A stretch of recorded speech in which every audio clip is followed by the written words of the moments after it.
To go though, whenever you are. All right. We can get this started. Everyone's here.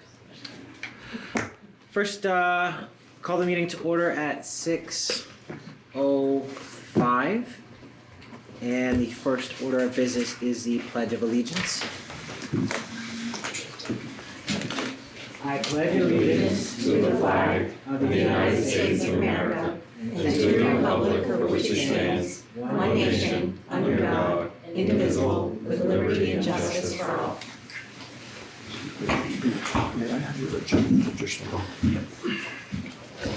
Okay, next item on the agenda is going to be introductions. Should we make all the admin do introductions too? I think we should. I think we should. They're all in the peanut gallery. Derek, do you want to start us off? Sure. Derek Garcelle, Director of Technology. Bonnie Moulton, Director of Human Resources. Julie Reginald, Superintendent. Recording in progress. Sorry. Swanton Rep and Board Vice Chair. Laura McAllister, Director of Finance and Operations. Kosha Patel, Director of Curriculum.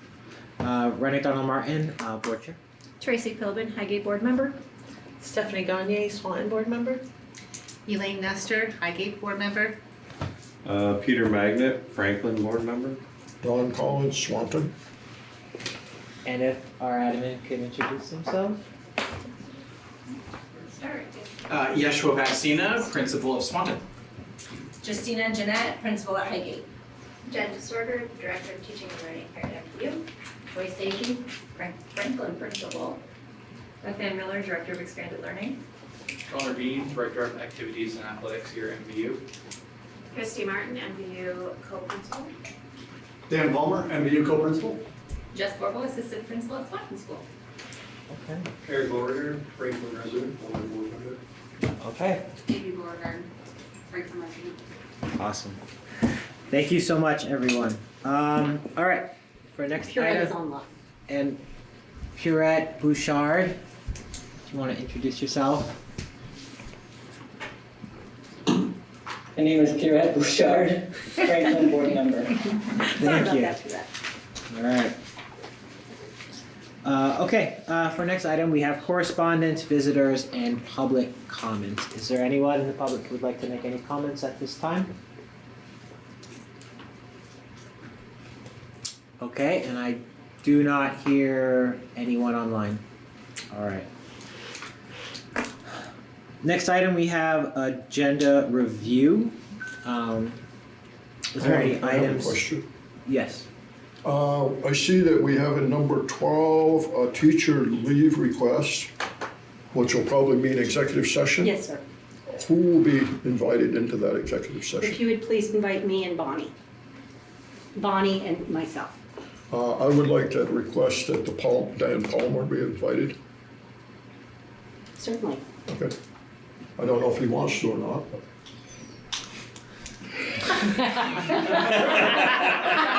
What a gift. You don't get invited to many parties as a high school principal. No. We'll wait till the end. If we do that, we may want to realign our agenda.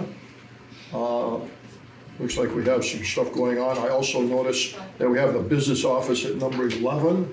I don't know if the business office is interested in redistricting committee, or redistricting update. If the business office is, then certainly they should feel free to stay, but if they're not, they should feel free to go home.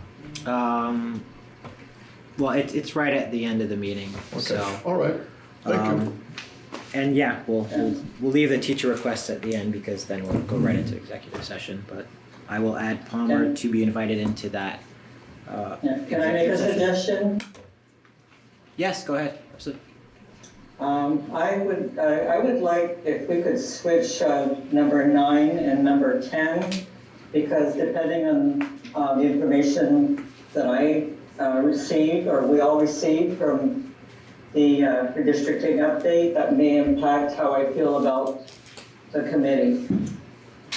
Yes. So I wish that we could switch those two things if that's possible. Yeah, I agree with that. So yes, we can switch 9 to 10. So we will have the redistricting update prior to redistricting committee discussion. Greg, I didn't know if we would be short, but just a facilities update, no action or anything, but just a short update towards the end.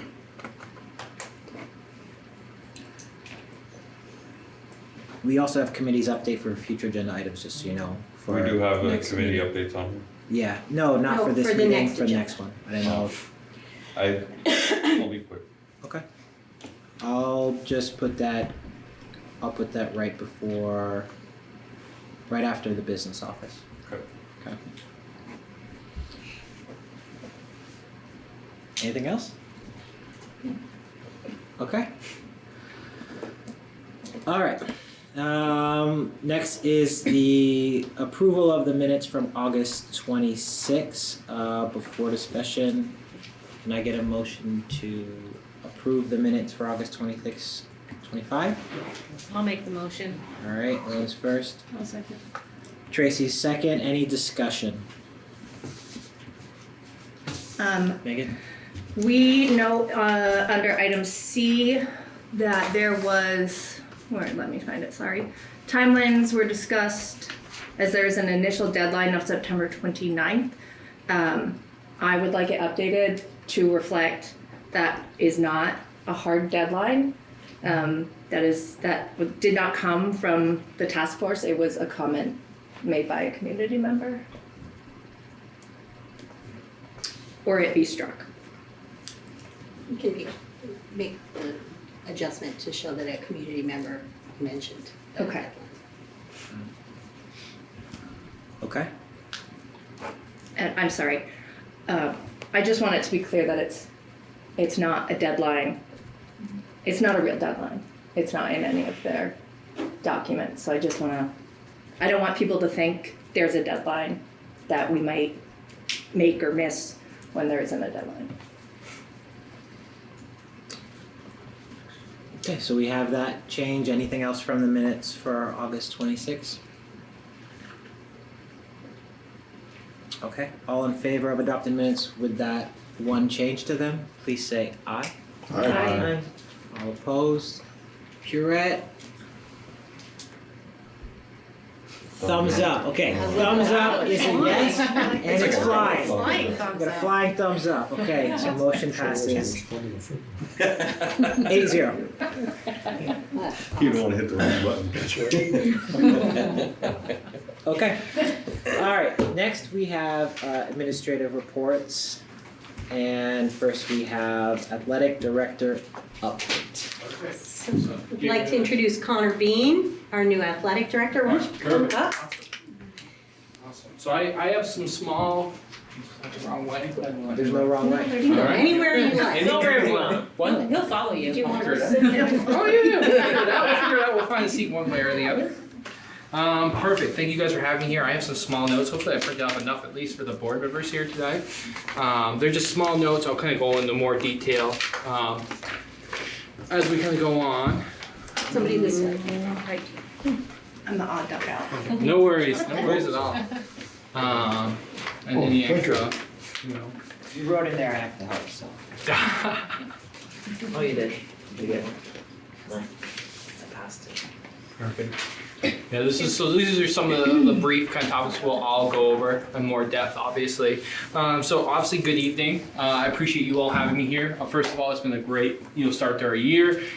All of our seasons have kicked off. Middle school just started actually the first game was yesterday, so we've had a lot of success. The community has been very welcoming, really supportive. I can't say enough about Dan and Christy's leadership. Really supportive. Whatever I need. When it comes to just learning more or getting more help, or some of the events that we do around here. Obviously, homecoming is a big thing. Trying to learn how that operates. They've been super supportive. So I can't say enough about their leadership in all of this. So basically, I kind of want to start with student participation is always huge, as I'm sure you've heard across the state. A lot of athletic communities. I mean, we just had our AD meeting today. It's still across the board. Athletic participations are going down. That's various reasons. Obviously, I haven't been able to look quite into why ours potentially might be influxing, going up and down. We are a little down from last year, so we're at 316 compared to 329 from last year, but that's still about 40% of our student body, which again, comparatively to a lot of other schools is very high. So again, really great numbers. Volleyball, we had 43 come out, which is a record for us. Some girls kind of dropped off, so I think we're in the mid-30s now, but it's still really great, really strong numbers. We're hoping to build that foundation, start a middle school program in the spring to kind of build a feeder system, kind of working with our volleyball coaches, and they've both been great. Football is a little up. We have 34 that have come out, and I anticipate that number to keep growing because of the rec department, and the relationship with them has been awesome. I'm hoping to be in the high 30s next year or low 40s. And when it comes to football, golf has been a huge success this year. It's been awesome to see. That's another big one that's really just kind of taken off. We had 18. We originally had 19. A girl unfortunately dropped out, just feeling kind of, being the only girl on the team, and also new to the sport was really difficult for her. But 18, we up to the point where, now we have an assistant for the golf team, which is awesome, helping out, Mr. Messier. Like I said, it's evaluating. I'll kind of go a little more over some strategies later on about how I want to increase sports participation here. Obviously, it's a big thing. It comes in ebbs and flows, and I'll kind of go over that a little more kind of as we go through this. Safety side. So Paul Viogli, I don't know if many of you have met Paul. He's our athletic trainer that comes in usually about 1 to 3 times a week, depending on his availability. He also works for Essex, and then he also does, I guess, stuff with the ski. He's crazy busy. We're unable to find a full-time athletic trainer, and that's not just because of we're not trying. The reality is that athletic trainers in general are in short supply. But what I will say is what we do really well is offer a really competitive salary. I've been trying to promote it very highly because I know how important it is for our student athletes to have this. And to have an athletic trainer in the building, not just out in the field, not just for practices, but here in the building, just for build connections, to check up on injuries, it's extremely invaluable. I can't speak that enough. So I know when budget season comes around, and I know if we potentially haven't filled that position, I still would highly recommend keeping that position here. And I will fight that tooth and nail with anybody. When it comes to the safety of our student athletes, it's extremely important that we have an athletic trainer here, and it's going to be tough. Now with a couple years ago, they instituted that athletic trainers need master degrees, and again, a lot of athletic trainers are moving towards private practice because of the hour constraints. A lot of athletic trainers have 80 hours. They're here from 9 to 10 some nights, just like we are. And that's tough, and they could easily, make the same amount of money or more going to private practice and working 9 to 5. And that's kind of the draw, and it's every school. It's not just us. There's bigger schools than us that are struggling to find athletic trainers full time. So I want to kind of give that update and just kind of prioritize that this is an important position, not just obviously for this school, but our student athletes and keeping them safe across the field. Obviously, Paul will be here. He'll be here obviously for our major events, like hockey, football, until we find someone full time to take over. And again, I'm still promoting that on kind of forum, athletic director or athletic trainer forums, other kind of posts as well. I try to regularly pump that out, not too consistently, but consistently enough where hopefully people are seeing it and trying to get the word out for that. And better news, all of our fall coaching positions have been filled.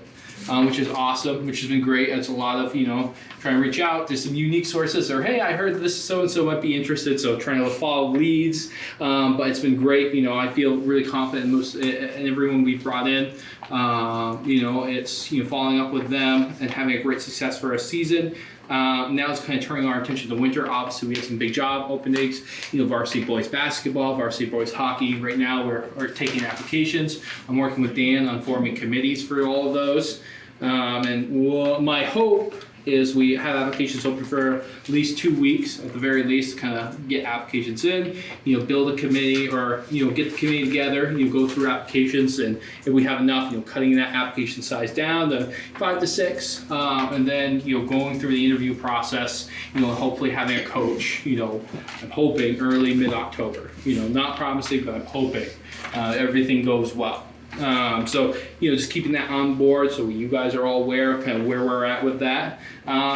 big thing, student, I sent out a student athlete, this kind of goes on top of the participation aspect. I sent out a student athlete survey, or mostly not even a student athlete, a student survey to all of our kids in the school, gauging kind of some new sport opportunities that we could potentially add.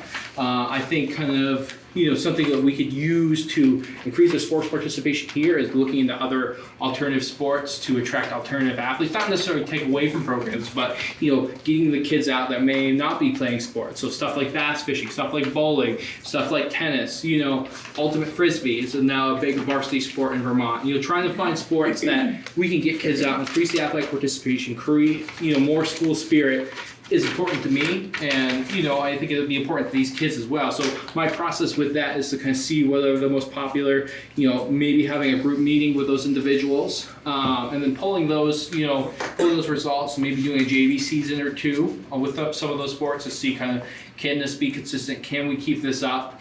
And can this be a mainline sport for us? Seeing how that does over the next course of 2 years, and then potentially adding in our varsity kind of offerings. We're going to start moving the JV boys volleyball program, transition that into varsity, because I think they've shown the last couple of years that they're determined they would really I think they deserve kind of the chance to be a varsity program. Obviously that's a conversation, big conversation with Dan and the budget, but I think the cost is minimal because we already have many of the stuff to operate the team. I think it's really just now coming down to transportations and a small increase in official fees because you're paying a varsity official a different fee. Esports has really taken off to help with kind of the after school program, which is awesome. It's now a VPA offered sanctioned activity. So I've been working kind of with the after school program about how we are incorporating that and working together with them on, again, also doing the same thing of evaluating and seeing if, hey, can this work out? So they've been really instrumental in that. So it's, again, just find these alternative offerings where we can get kids involved and make them feel like they're not just like going to school, but they're also part of our community here and part of the athletic community here. I find it's very important. So, real quick. Yes. When you say e-teams, you're talking about like video games? Yes, esports. Okay. Yes, yep. It's it's growing, and I know some people like kind of eye on that, but it's growing in colleges. Colleges are now offering athletic scholarships. Champlain College. Yes. Yeah. It's a huge thing now. Keene State just opened the whole it's as part of their varsity offering. Champlain. It's really big at Champlain College just down the road. Dan. Our team here won states last year. That's right, and that's right. Yep, we won states this past year. Presentation next. I'm presenting in 2 weeks, so I'll give you the data on why it's valid. Thank you. I got you. I know it seems odd, it seems different, but again, it is really about keeping kids engaged, and it is really about keeping kids, feeling like they're a part of something, because many of those kids probably don't play another sport. Let's be honest, and so giving them the opportunity to wear our colors, represent our school, I don't think there's anything, better than that. And if they can do it here for us, again, I think that's a total win for us. So I want to support that. I want to support those kind of athletes, obviously with the other traditional sports that we offer here. Communication for me, trying to be a big priority. Obviously, I have a million things on my plate. I think everyone knows that, but I still try to be as communicative as possible. With that, I've been building a social media presence. I'm sure many of you have seen. I just want to make that aware. We use an app called Gipper, and it basically just kind of helps me create graphics. So unfortunately, because I'm doing a lot of traveling today, I didn't get to it. So I'm hoping to find a student assistant to help me kind of, who has a passion in kind of digital arts or, wants to work in marketing to kind of help me do stuff when I am traveling or I am going out or I can't make a post in time. Again, just getting kids involved, not necessarily athletes, but, kids that want to do, other alternative things I think is important. I'm working with our tech and Derek on potentially moving away from Sports Engine, which is our sign-up platform. Obviously, I've been doing this for a couple of years. There's some great stuff that Sports Engine does, and then there's also some stuff that doesn't do very well. It's very clunky. It's very, sometimes hard to navigate. We get some errors sometimes. I think it's time to kind of move on from it. So we've been chatting a little bit, so that could potentially happen this year or, the beginning of next year. We're still kind of working out some kinks and looking at different offerings, but that could be a potential change coming around the corner here probably in the next year at the very least. Leadership. So I am working with Jen, or already have, about setting up a weekly student athlete leadership group. I think it's important that students have a voice here, especially student athletes, not just have a voice, but also going over topics. So, what's current trends in athletics, especially in the state? How do we feel about this topic? Or what do you feel about the VPA doing this? And then also planning events like cancer awareness games, or just something we did at Bells Falls that I'd like to implement here is having our teams go to one event of each other's teams, and just showing, again, a little bit more of that team support and pride, and just supporting each other. Because again, regardless of who you play for or what you play for, we're all one community. And just showing up, being proud to be a Thunderbird, being proud to wear blue and white, and showing up and just supporting your other teammates, I think is very important. It's something that, we want to build pride here. We want to build, a positive culture. And that's something I really try to rail on with our kids and our coaches. So it's hopefully you give us trends, talk about and just give feedback what the athletes are seeing on the ground, because there's stuff I'm going to miss on one person that they can fill me in on, or like how their athletic experience, how can I make that better. That's also what these meetings are for. So I'm hoping that kind of gets off the ground, and we kind of start building that and building on a really strong group as well. Community events. So this is homecoming week, obviously. So I worked with student athletes in building a spirit week last week. Obviously, it's my first homecoming here, so it's also like not only am I navigating my job here, but then I'm like, oh, there's this big event that we do every year, which has been great. It's again those challenges at AD, but it's been a lot of fun. Like I said, Dan has been and Christy have been amazing when it comes to like learning, like, hey, what have we done in the past? So this year is going to be similar to probably what you guys have seen in the past, only just because, again, just having the limited time, still learning the position and still learning the community. Doesn't mean there might be some tweaks in the future. It's something I'm going to observe and take notes on and see how we can shift and how we can change, and again get feedback on. For the next coming year, and seeing like, okay, let's maybe do this instead of doing that, or XYZ instead of ABC. Again, any feedback on that is always awesome. We're returning fireworks for the first time in a couple of years, which has been awesome. We were able to find some money for that, so it's been awesome, and I appreciate again the district supporting in that. I am really trying to strengthen ties with the community. So with that, I've already met with the Highgate Rec and the Swanton Rec.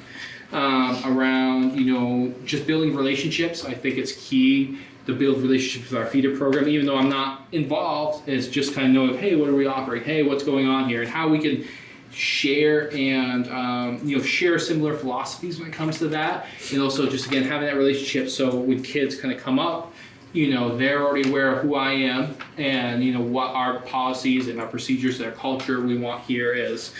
We already have a game scheduled here with the Northwest Valley Ducks, the local rec football team, on our field that they played before our varsity teams on September 20th. So it's definitely, it's awesome. And it's something that we want to continue with other sports, not just football. That's kind of like our trial run right now. So it's something we want to incorporate more as kind of our communities coming, using our fields, being a part of, again, this MVU community, because all those kids are eventually going to come here, no matter what. Obviously maybe one or two, but for the most part, most of those kids are coming here. And we want them to have experience. We want them to look up to the kids that are already here and our coaching staff that are here. So, I find it very valuable to kind of work with these groups, and they've been really receptive of the ideas and great to work with. I can't speak enough, especially like the Swanton and Highgate Recs I've met with already have been phenomenal. So I've been very impressed kind of to see what they've done with the amount of resources that they have, and I look forward to kind of building that relationship over time with them. Couple of final things.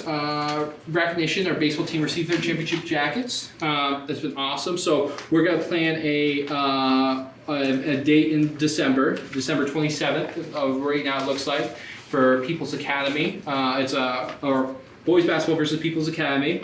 It's a Saturday game. It's going to be over break, so the kids that are in college should be back here. So those ones we potentially could be missing if we did the halftime of a football game or something like that.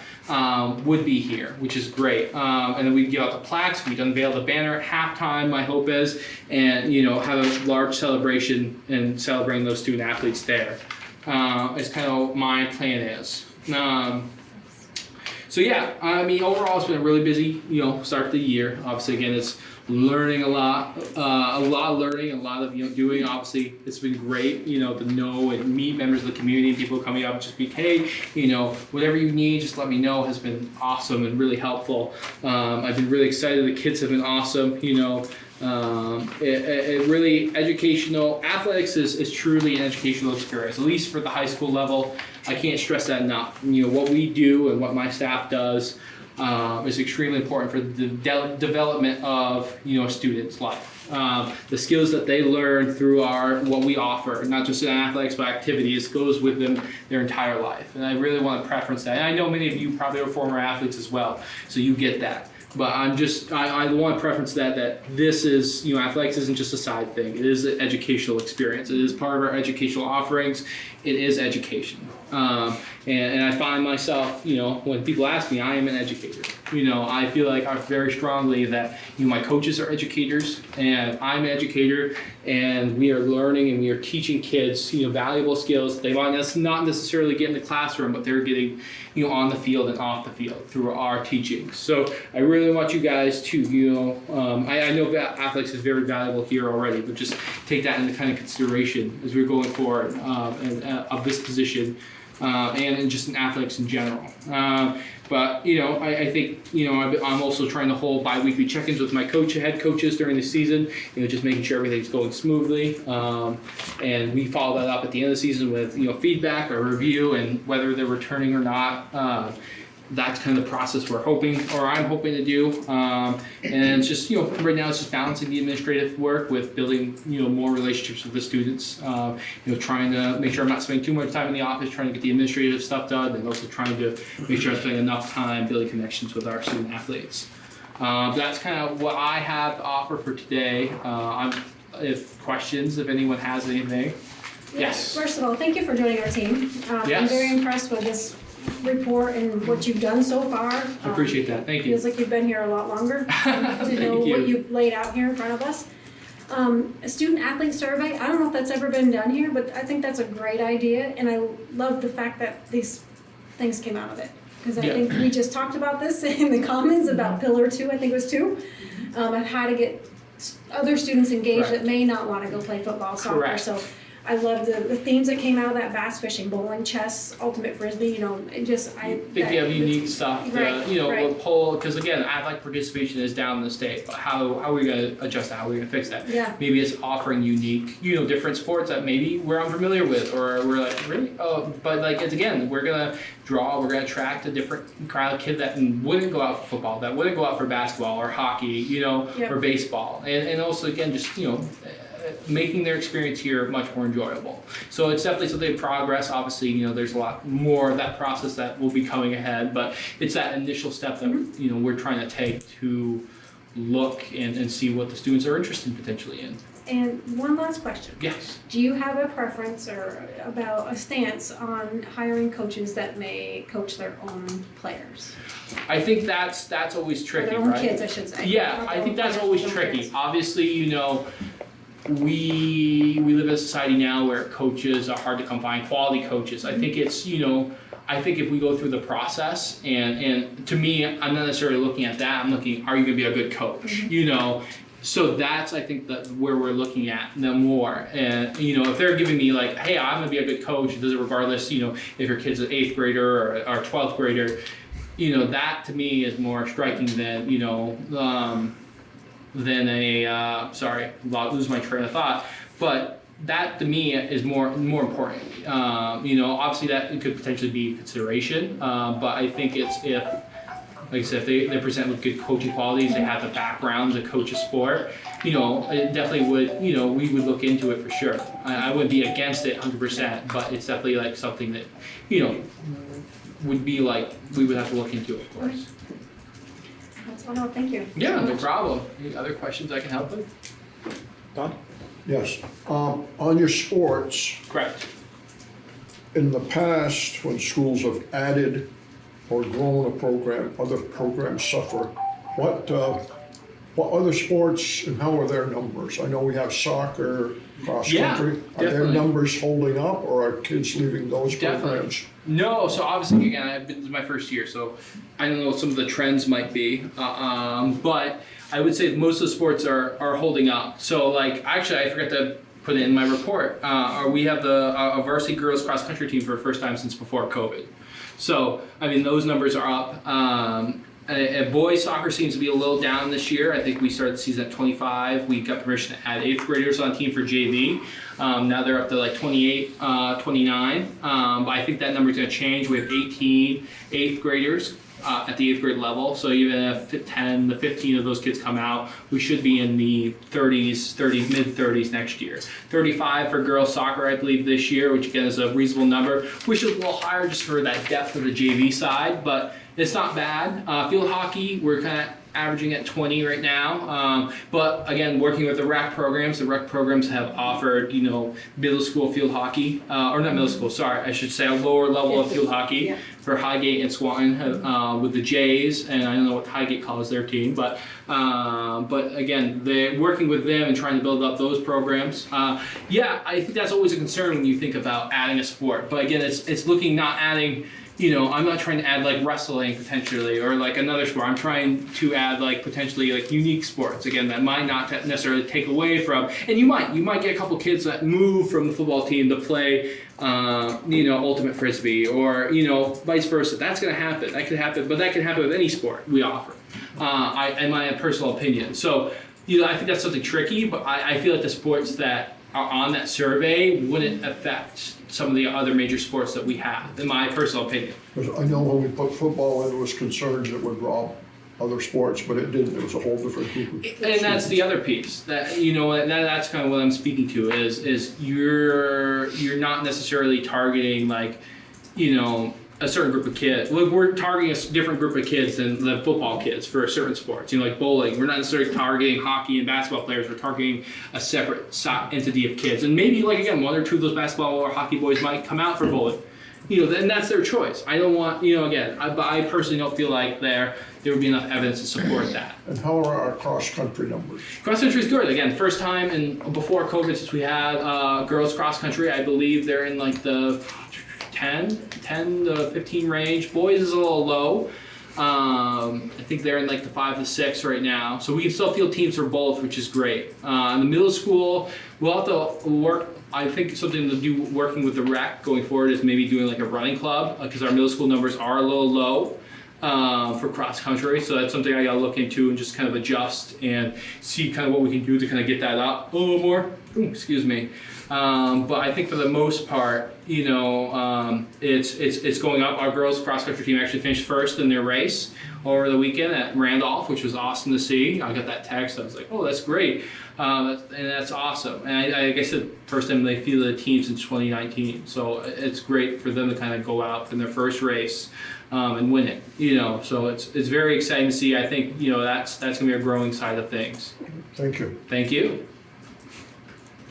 Have you gotten a lot of applications for the winter coaches? Yeah, I mean slowly, not as much originally. I think right now somebody actually sent me a basketball resume to my email, so I'm printing that off in their file. I think there's people who have sent me like interest in applying for hockey, but I was like, I need like a resume and references before I could like be like, yeah, we'll put you on file. So I think right now we're at like 2 to 3 for boys hockey right now. And like I said, there's other people, I've just told them to send me the resume and references so we can put you into that file. So there could potentially be a couple more as well. So like I said, it's going to be a process of a couple weeks just to kind of gather those applications together and give people time to apply, and then kind of going into our process of going through the applications and getting interviews and all that stuff. So hopefully, again, my hope is mid-October, but again, I don't want to promise anything at the same time. Anything else I can help with? I got a couple. So one, I just want to say, I love the enthusiasm. I appreciate that. Thank you. Bring. No, it's really it's really good to see all the things and just the way that you're speaking about these different programs and just different approaches. It's good for the community. I appreciate you. So Thank I'm you. very excited to have you on board. Couple things, and not all these things have to be answered now, but something that I don't know the answer to, which maybe I should, but are athletics, can they also be electives in school? Or are they? At least I don't know here. Certain schools, I don't think here we offer credit for athletics, correct? Yes. We do? Okay, we do, okay. So- So you have to have 2 seasons would probably equal 1 PE credit, I assume? Okay. Half credit. Okay, half credit, okay. That's good to know. 2 seasons of the varsity. I didn't realize that, so that's good to know for me. So I was just wondering, with like the expanding and different things, if that bleeds into the school day possibly, or if it even goes into after school, if there's crossover with that, or is it athletics is separate from all that? So that's just maybe for next time. I was just wondering that. Okay. And then the other thing too is, so we talked about this last year, which is the athletic director encompasses a lot. And it includes the extracurricular things. So some of those other departments, and Laura, you can kind of chime in. So there's sort of like a team in place though. So you're operating as part of a team. So if you could kind of just speak to like, now that you've been able to sort of come on board, and so what does that look like? Talking about our meetings and how we're Yeah, so okay. just so that the other board members, Definitely. I know Dan's part of that team. I know. Yeah. Just maybe speak to what that is, so that we are just sort of aware from the beginning. 100%. Yeah, so we have a group that would meet, we've only met once so far, but it's usually like once a month. We kind of go over current topics in athletics and regarding the school, not usually statewide. Like I said, we've only met once so far. We're meeting again, I think it's Thursday? Thursday at 10 o'clock. Thursday at 10 o'clock. So essentially that's, again, just kind of going over like, and how the administration can support me, what's kind of going on. It's kind of streamlined communication, especially to Julia, which she might be hearing things and I can confirm or be like, well, that's not true, or, provide more information on, X topic or Z topic, that's kind of what that group is for, is to help facilitate that information. So when Julia's here and I'm not available because I have a football game or whatever's going on, she can communicate that to you guys of kind of what's going on a little more broadly. If you're hearing something or, or if you hear something and you ask, Julia can follow up with me in those meetings as well. So can I ask who's on that? Yeah, I think it's Monty, Julie, me, Laura, Dan, And Beth Ann. Beth Ann. Joined, yeah. Yes. Okay, so you got like an all-star team. Yeah. All right. Really supportive group. Okay, awesome. That's how fireworks came back. That's right. I said we need fireworks back, and they're like, okay. All right. Almost. Okay. It almost is that easy. Okay. All right. So note to self: when athletic director updates now, we're gonna have to allow a little more time. Oh, I apologize. You got. Don't apologize. No. This is great. Yes. And it's good to. It's really good to see. So thank you. And Yeah, appreciate it. Thank you guys for having me. I mean, it's been great so far, and I hope I can continue off the energetic spirit that I have here. So we're very excited. Yeah, I'm super excited to be here. So thank you guys so much. I really appreciate it. Thank you so much. Thank you. Okay, so next item we have MVU and district office. I was just going to ask this to the board before we ask questions. Since we have the majority of directors and here, if maybe we could just ask them each to speak a little bit, just highlights from their report, and then maybe ask a couple questions after, since we have them all. And just Well, we don't have all of them. We have principals and we have COSHA. The other central office administrators cleaned up for us and have left. So it's not an elementary principal report. Okay, So, but the elementary principals are gonna be reporting out on their continuous improvement plan. Okay, so I was just gonna let everyone just kind of talk real quick if they're here, and then we can ask questions at the end. So, I didn't want people looking for somebody missing. I sent them all. yeah. So for MVU, Christy and Dan, if you want to kind of highlight some stuff. Yeah, on the board report, we talked a little bit about, of course, we started with the, do you want me to come up? Yeah. Chris, come on, So awesome. we're coming up. Yeah, absolutely. We originally put a link on there for the, you may have seen that MVU was honored in Money Magazine as being one of the top 30 schools, and we actually are number 10 listed in the state, which is fantastic. Puts us up there with some really great companies. So that's fantastic. We put some information there around homecoming and a lot of the stuff that we've been planning. Of course, it's been great working with Connor and just kind of getting you up to speed on all the stuff that we do. But obviously, we have the parade this Friday, starting down at the Notch, coming to Canada Street, going down by Duncan, and then ending over by the Municipal Center. That'll be at 6 o'clock. Following that, we have a dance up here for high school out on the. So far, we're still outside. The weather looks great. And we'll be outside on the soccer field. And that'll go from 7 to 9. And then we have fireworks after that. That'll be at 9 o'clock. And the community is welcome to come on up and view those from the parking lot. So that'll be fantastic. And open to everybody else. We have a Hall of Fame induction a week from this Friday. So we have 2 new inductees. One is Dr. Diane Hakey. And the other is Mr. Conrad Schwanier. So we'd like to invite everybody to come to that on the 19th, starting at 12:45. Should last about 45 minutes or so. Down on the stage, we'll have grades 10, 11, and 12 there to kind of hear a little bit about them and their life and what got them the recognition of being inducted into the Hall of Fame. And you want to talk a little about the middle school? We had a middle school drop-in night and orientation. We do that every year. Right before school starts, we give one more chance for families and kids to come in and get a tour around the building. They get to see their teachers again. Just take another walk through so people feel comfortable and like they know where they're going when they come in on orientation day, which is a half day. We have just 7th and 9th graders in on orientation day. So there's not many people here. They get to be able to move through the halls and feel like maybe they know where they're going and what they're doing. We have about 50% of our families come to drop-in night, and almost all the kids come to orientation day. I think we're just missing one. So that is something we do every year. They're pretty used to it. It's well attended on that day. We give them lunch and they go home at noon. Kind of a nice first day. We started a new class in the middle school. It's one of the exploratory rotations. We've been trying to find more and more ways to get kids connected to school. And so we started a class called Place and Community.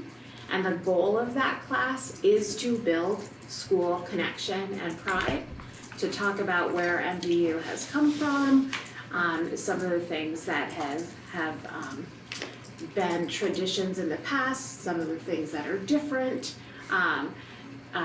Tom Sumner is the instructor of that course. He's been going through old yearbooks and sharing pictures with kids, and they talk about like this is what it looked like before there were windows. This is how it's different now. They love it. They love hearing those stories. Jay Hartman is going to be their first guest speaker. He's coming in the week of the 23rd and 24th, I think. He's coming in to talk about some of the changes in the school over the years. They love hearing stories about MVU and the community. They're eating it up. And then they're also going to talk a lot about personal responsibility, caring for the building, and how we can give back. They're working with Jen. Well, they aren't working with Jen, but Tom's working with Jen. The kids will be working with Jen. When we have our Indigenous Peoples Day and we create the feathers for the Thunderbird, they're going to help create the Thunderbird. And so we're trying to find different ways to get them involved. So that is an exciting new opportunity. So far, the kids that are in there are speaking pretty highly of it, so we will see how that goes. I'll tell you more as the year goes on. Also on here is the Puck Stops Here Award. So this is the 3rd year we're giving the Puck Stops Here. Denise Ramp actually just came in and visited the other day, brought us some mugs from Alaska for Dan and I and the winners from last year. I think Laura got one. I did. And she saw the plaque we put up. So the opportunity will go out to kids again, 7th through 12th grade. Could be a staff member involved or not. And kids can apply to a grant that's, an award, not even a grant, up to $1,000 to do something that helps give back to the community. We've had lots of different kinds of projects, and last year you had Ricardo here talking about the Thunder News Network, and so. Is anybody taking that over? Yep. Sweet. So there's lots of, so who knows? Who knows what we'll have this year, but our deadline for submission is October 1st. Kids will get it next week. It'll go out next week. Just really quickly, we also did, in high school, we did transfer drop-in night. So we had, this kind of came out of my discussions with a lot of Alberg students last year. Had a conversation with them about what would make it easier for you to transfer into MVU and what would you like to know. And part of what they told me was that they would like to have kind of a drop-in night, kind of like what middle school does, where the families come in and they get their Chromebooks early, they get a tour of the building, they get their lunch IDs, they know where their lockers are, they get their schedules. Very much, it's a little bit more even than what the middle school does, where they get their Chromebooks. So I had Adam Muthelet, part of our tech crew here that night. 12 families came and took advantage of it. They spoke very highly of it, gave them a tour of the building, kind of showed them where all their classes would be. It was feedback on it was very good, so we'll continue to do that yearly. The last thing we have on there is the Camp Tecumseh last Friday. We have really high numbers for Powder Puff this year. We have 40 girls who are coming out. Last year we had 25. We were scrambling to get 25 last year. This year we got 40 girls. We also have 6 young men helping out. So last Friday, 33 of them went to Camp Tecumseh. They got a tour of the facility and then did about an hour and a half, 2 hours worth of labor for them, doing some community service projects, mulching around trees, pulling weeds from walkways, clearing out dead brush, clearing out fallen tree limbs, clearing out around the pool, all kinds of activities. And they were very, very thankful for us. My conversation with Dan Osmond, who's the executive director of Camp Tecumseh, when we go to present the check to Camp Tecumseh at WOKO, he's like, you got to come bring some kids out and tour the facility, and we did. Myself, Jay Hartman, and Connor Bean had gone out this summer and toured the camp while it was in session. It was great, and I'll just really quickly share a quick story with you. I had one of the boys that was there. We were off in the Gator going out to get more mulch, and he said, he goes, I thought this was just going to be another community service event. He goes, but I find myself asking, what more can I do here? And that was really great for him to hear and for us to be able to make that connection of, this is what we play for, this is part of what our money goes for, and then when they raise money for Powder Puff. And again, last year, one game, one night, we raised $34,000. We're hoping to pass that this year. So we're hoping so. So right now we're practicing, things are going well, so leave it at that. Any questions on People that? wanted to donate, how Yes. do people donate to that cause? You can contact anybody here, any of the senior girls that are playing, or you can reach out to the front office. Checks or things can be made out to MVU Powder Puff, Missisquoi Valley Union, and all that will go into that. Mrs. LaRose, Debbie LaRose, kind of collects all that money from them and then makes deposits, and but that's usually the best way. Wonderful. Yes. Don, you got a question? Dan, on that note, the amount raised last year was what, 30? They're just over 34,000. Wow. Any noticeable difference in the hot lunch program? As far as the participation, or well, I know we kept most of the same staff, right? All the same. yes, all the same staff. Yep. They did. I mean, obviously, the Abbey was bought out by Whitson's, but we have noticed no discernible difference really on our end. Quality of food's been the same. Of course, the people are the same. They know what. They're producing the same type of thing, using the same methods. So no discernible difference as of yet. Right, thank you. Yep. Thank you, You're welcome. Dan and Christy.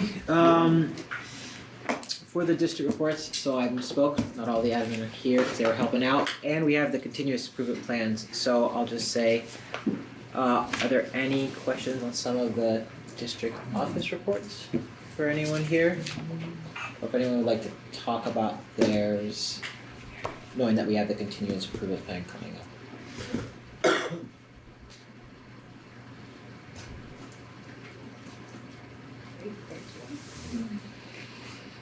All right, so just move right on to continuous improvement plan? Okay. All right. I know we have a couple of bigger reports coming, future items. Beth Ann, you have your report presentation coming up next meeting. And I think we're about to hear from Kosha. Good evening, everyone. I'm just going to do a quick review of the continuous improvement plan process for some of our community members or board members who may not be familiar with it, and then I'm going to have each of our school leaders talk about the highlights of their continuous improvement plan. We getting there? You gotta bring the report up. Yes.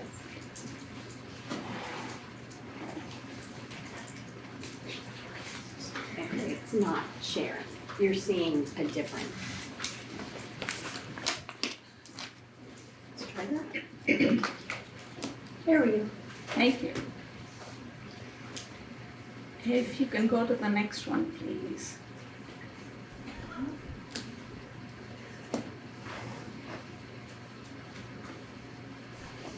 Great, thank you.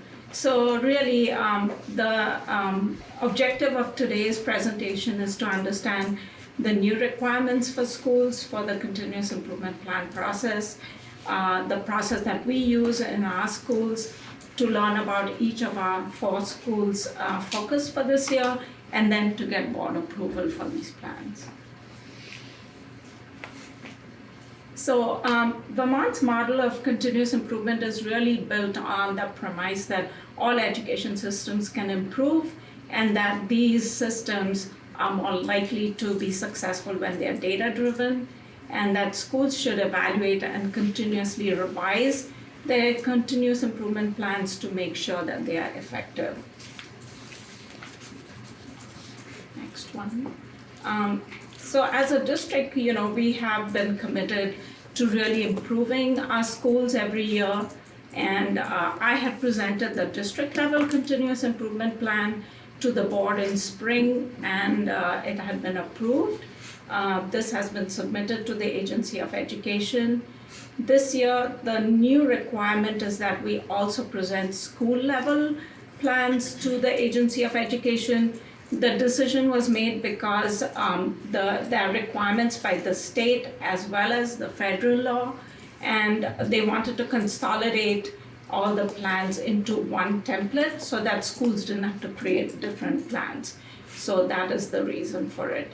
And this replaces what our schools were tasked to do in the prior years, which is to create Title I school-wide plans.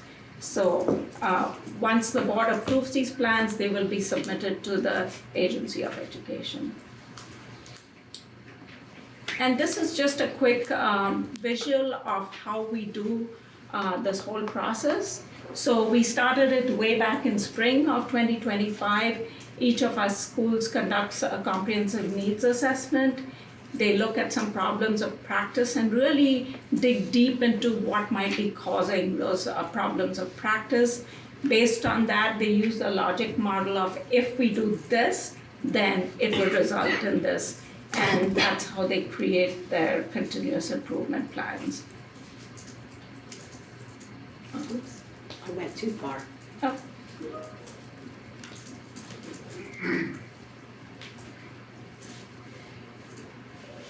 If you can go back. I'm trying, Kosha. Okay.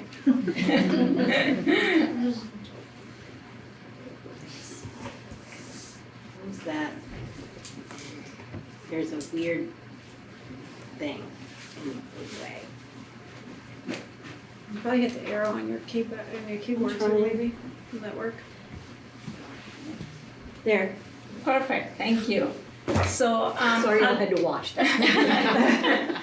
So along with our continuous improvement plan, we also have to submit a data inventory. So the Agency of Education asks us to provide data on lots of different things, including our English language learners, safe and healthy schools, the kind of professional development we do, how we recruit teachers, and all that data is submitted to the Agency of Education.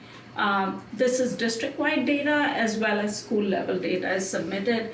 so that they know that you've looked at your data before you created these goals for your school. It also connects to our consolidated federal grant program. When we apply for funding for different things like professional development, they want to see what was the data you used in order to put this professional development in place, or what was the data you used to buy these materials. So they want to see those clear connections, and if they don't, then they will ask you, why did you put this in? So we have to do all this work way back in spring so that we get our application ready to submit at the end of June. Next one, please. So basically the plan includes these three different things. There are goals, like what are we trying to accomplish?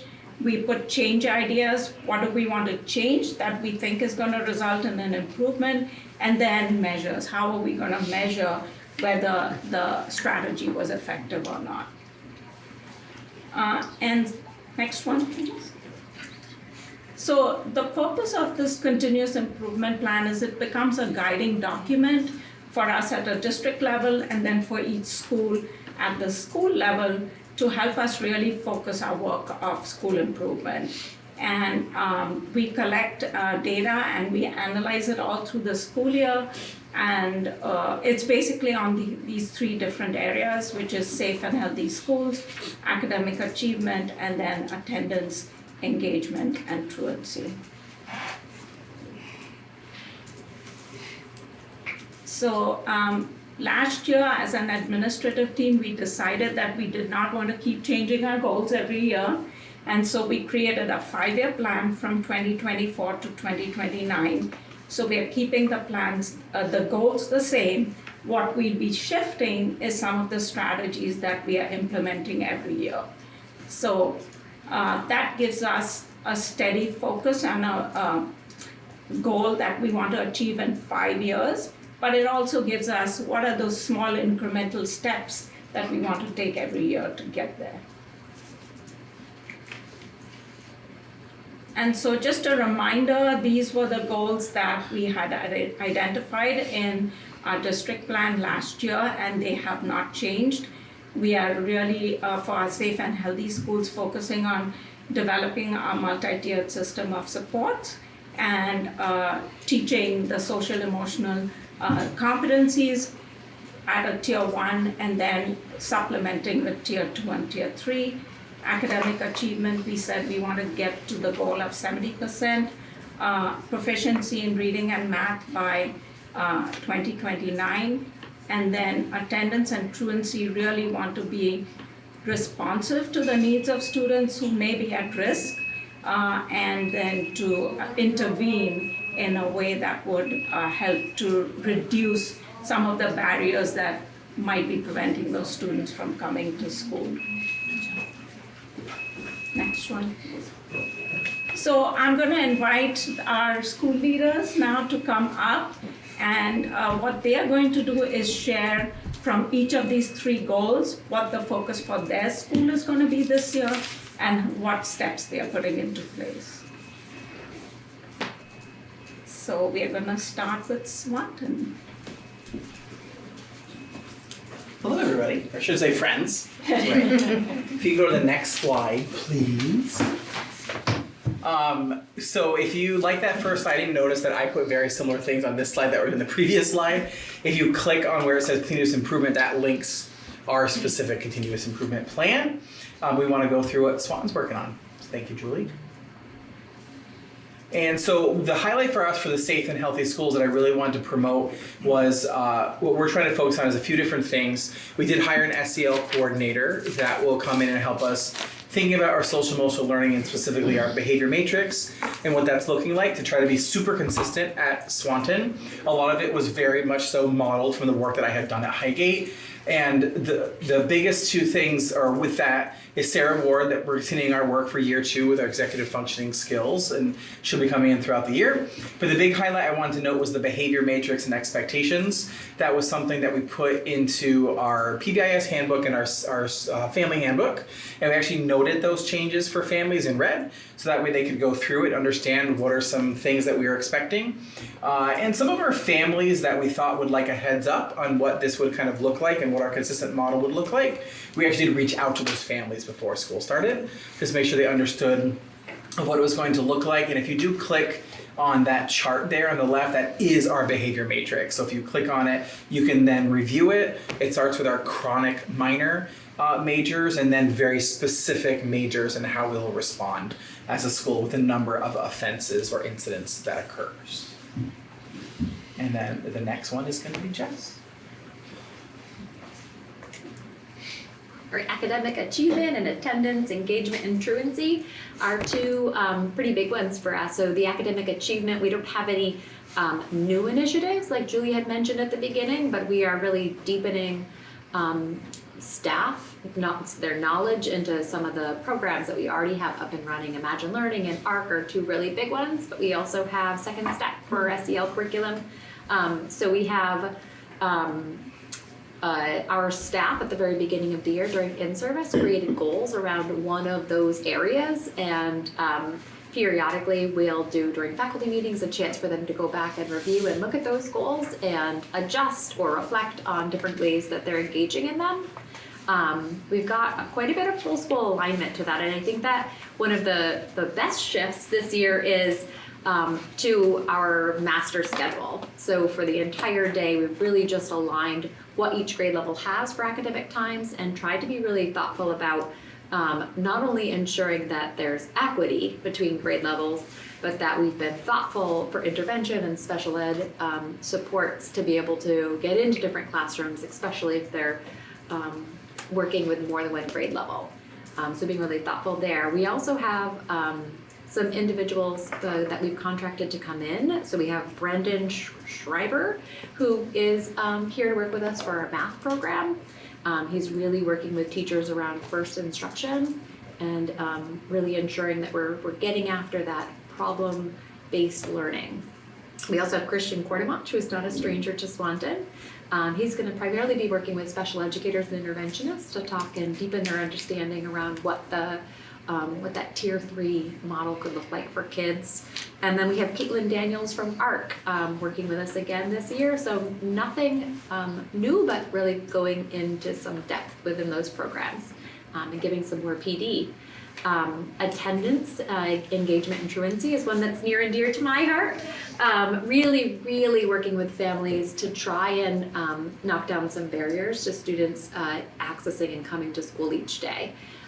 We learn more when we talk about it and when we ask and reach out. Although we aren't at the 10-day mark, we have already started working with families who we've noticed a trend in students being absent. And so we already have some of those meetings set up. Some new students from other schools, but also some students last year that might have struggled a bit with attendance, so that we can go ahead and be proactive.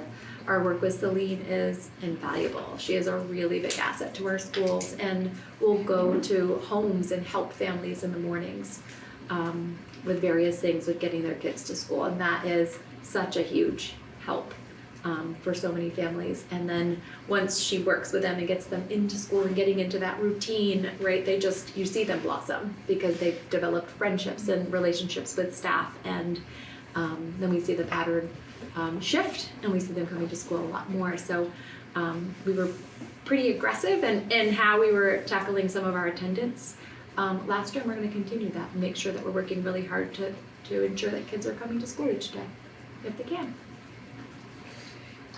Jess, do you have a number for 2025 of what your proficiency level was for spring of 2025 last year? Just curious if you have that. For math or reading?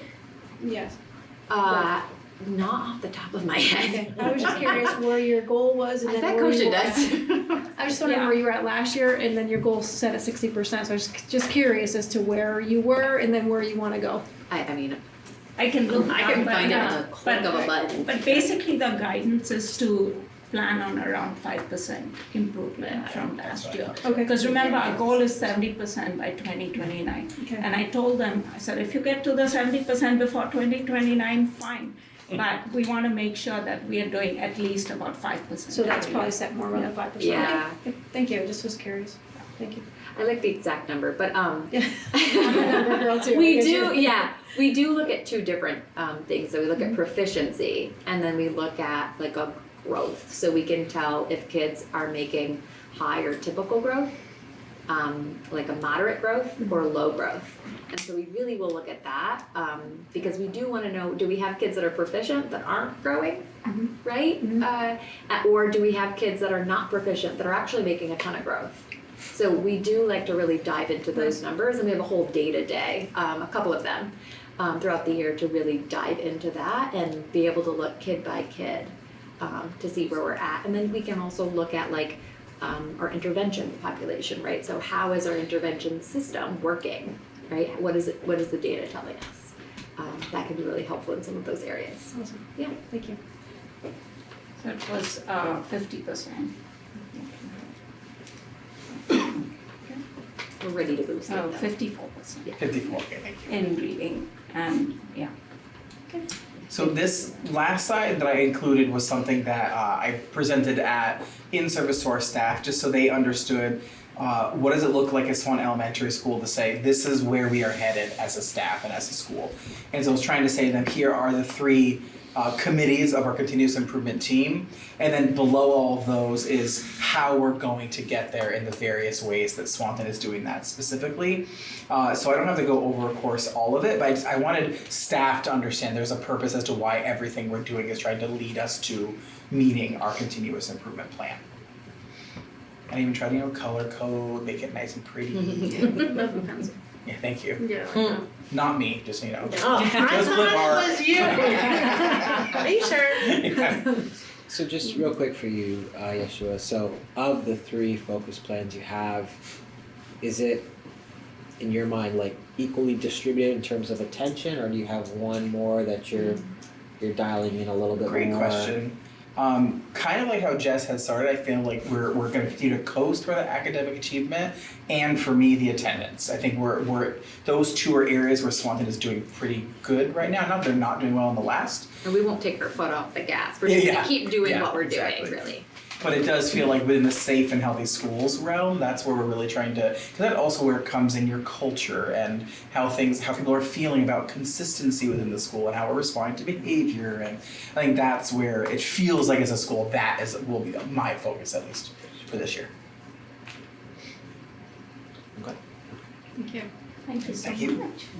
And we are going to have Highgate next. For a second, I'm like, shoot. Hi, guys. Hi. Thanks for having me back.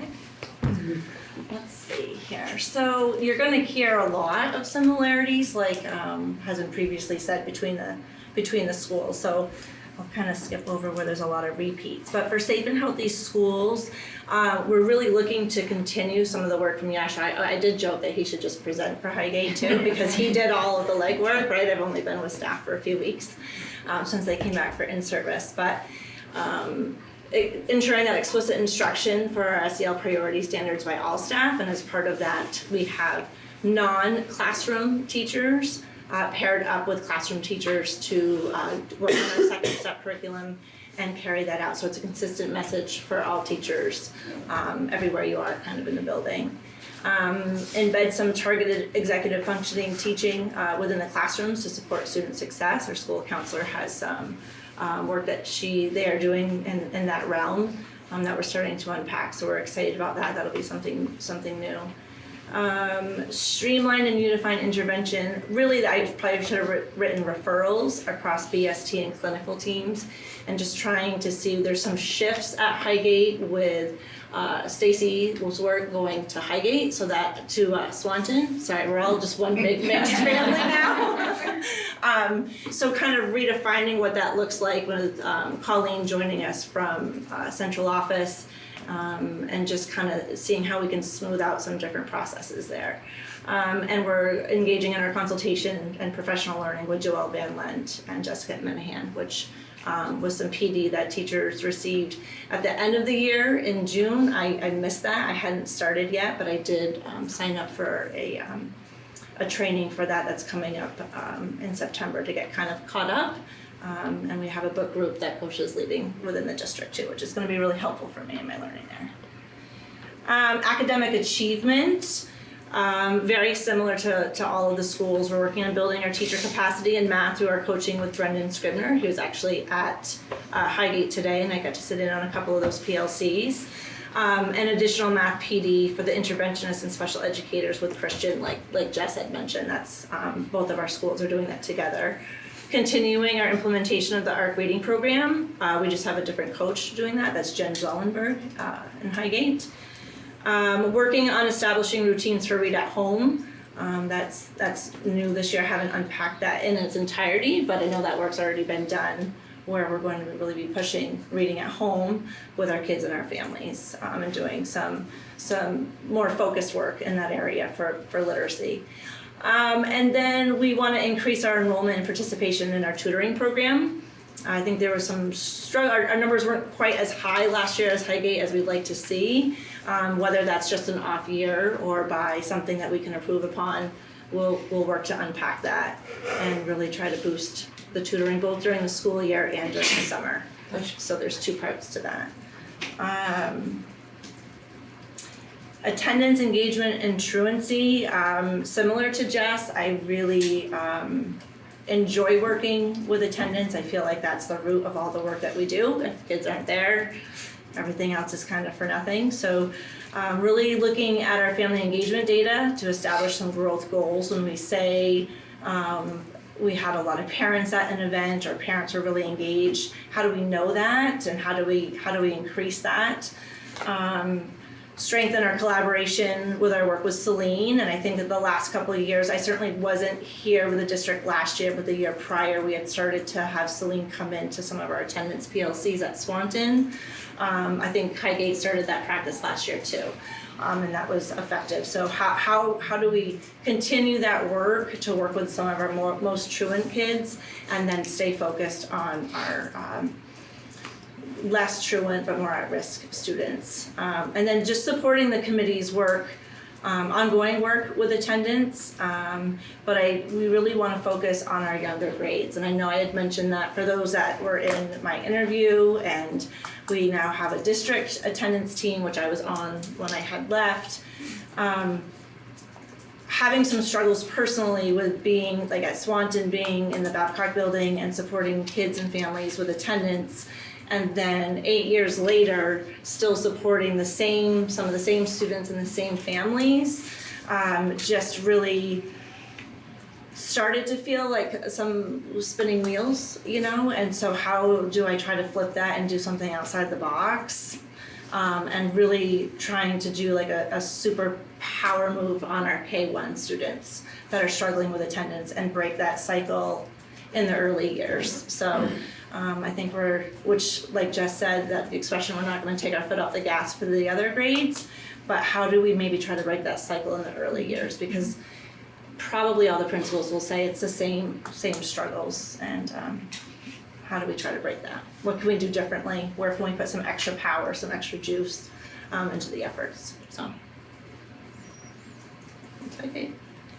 So, question, of the three goals, which one do you have any that you have particular attention on, or is it evenly distributed, or as you're sort of looking at Highgate and you have these goals and they're all good, where's I think they all deserve and get equal attention. I think innately academic achievement has more staffing powerhouse behind it, because each building you have a literacy and a math coach, and you have excellent leadership from COSHA for curriculum work. And I think there's really strong systems and PLCs in place. So I think innately, because you have some positions that are allocated to that full time, it just gets more attention and more effort. Attendance is harder. We don't have at each district, at each school, an attendance specialist per se. So that work becomes divided and spread over members that want to be on a leadership team or that want to do extra work. So I think by default, attendance has always become something that I worked on a lot at Swanton by design because there wasn't really people allocated for that. Like, it's not like a full-time position. Celine is excellent and great, but Celine can't do that. It's a lot, the whole district. So for Highgate, that's gonna continue to be your focus mainly, or? It's all our focus. I mean, if you're asking, are any of these more important than the others? No, I'm just asking, sort of like, these are the goals, and like I said, is it just like an even spread vision-wise, or you're like, I want to put a little bit more onto that one versus the other one, as you're sort of looking at, Highgate? Yeah, I probably don't know if there's one I want to spend more time on than the other because I've been there such a short amount of time. But I think when you take all the work that we do in a school and you break it down into 3 goals, these end up being all totally so important to the work that we do. Absolutely. You can't really focus on one without the other.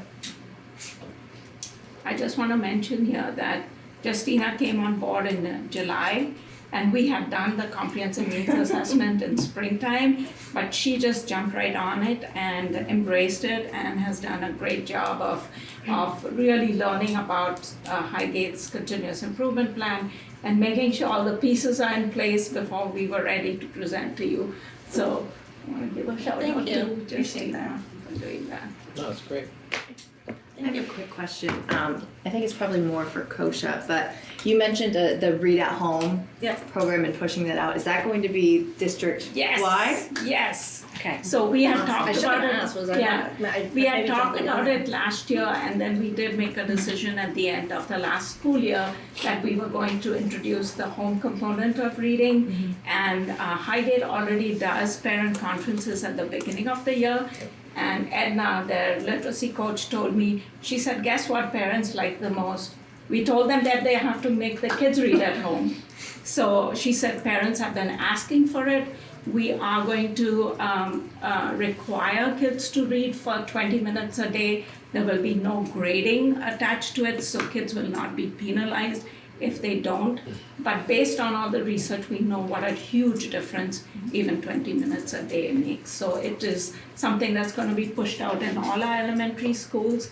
And the focus of our Title I parent event this year is going to be on how parents can support their children in reading and math. Thanks. So we are very excited about I'm very excited as well. Yeah. My kids tell me off. They're like, "You gonna read me, Dad? Let's go." I'm like, okay, you got it. That's good. Holding parents accountable. Mine are more like, no. What are you gonna give me? Takes all types. Okay, sorry. Yeah, we are also hoping to start setting some school-wide goals as well as classroom goals so that it's not an individual. But if we say, hey, you know what, and our whole class, when we hit so many points, we are going to add to our school celebration, we think that really motivates kids. So we are going to be working a lot more on how we can do those things. Wonderful. Okay. Thank you, and Thank you. it's going to be Franklin. I am up. Okay. All right. So I'm going to start with academic achievement just to be different. So last year we finished the year at 73% for grades 1 through 6. 73% K to 6 in reading, 75% 1 through 6 in math based on STAR 360 because STAR 360 isn't in kindergarten. So we really talked actually a lot about what to make our goal for this year. Because really, you want to say 100% because that's really what you want. But trying to look at it and be realistic, you have a 6th grade leaving, you have a new kindergarten coming in, you have kids moving in, kids moving out. And so we really talked about it. And at one point we were like, maybe we should go a little bit lower. But we were like, no, we want to go with high expectations. So our goal for this year is 75% in reading and 77% in math. So we'll see how that goes. it's really, in an elementary school, a small elementary school, just a few kids make a big difference in terms of percentages. So we did decide, like I said, to stick with that. When we look at our data in our school, our whole school is really our continuous improvement team. All of our teachers are looking at our data.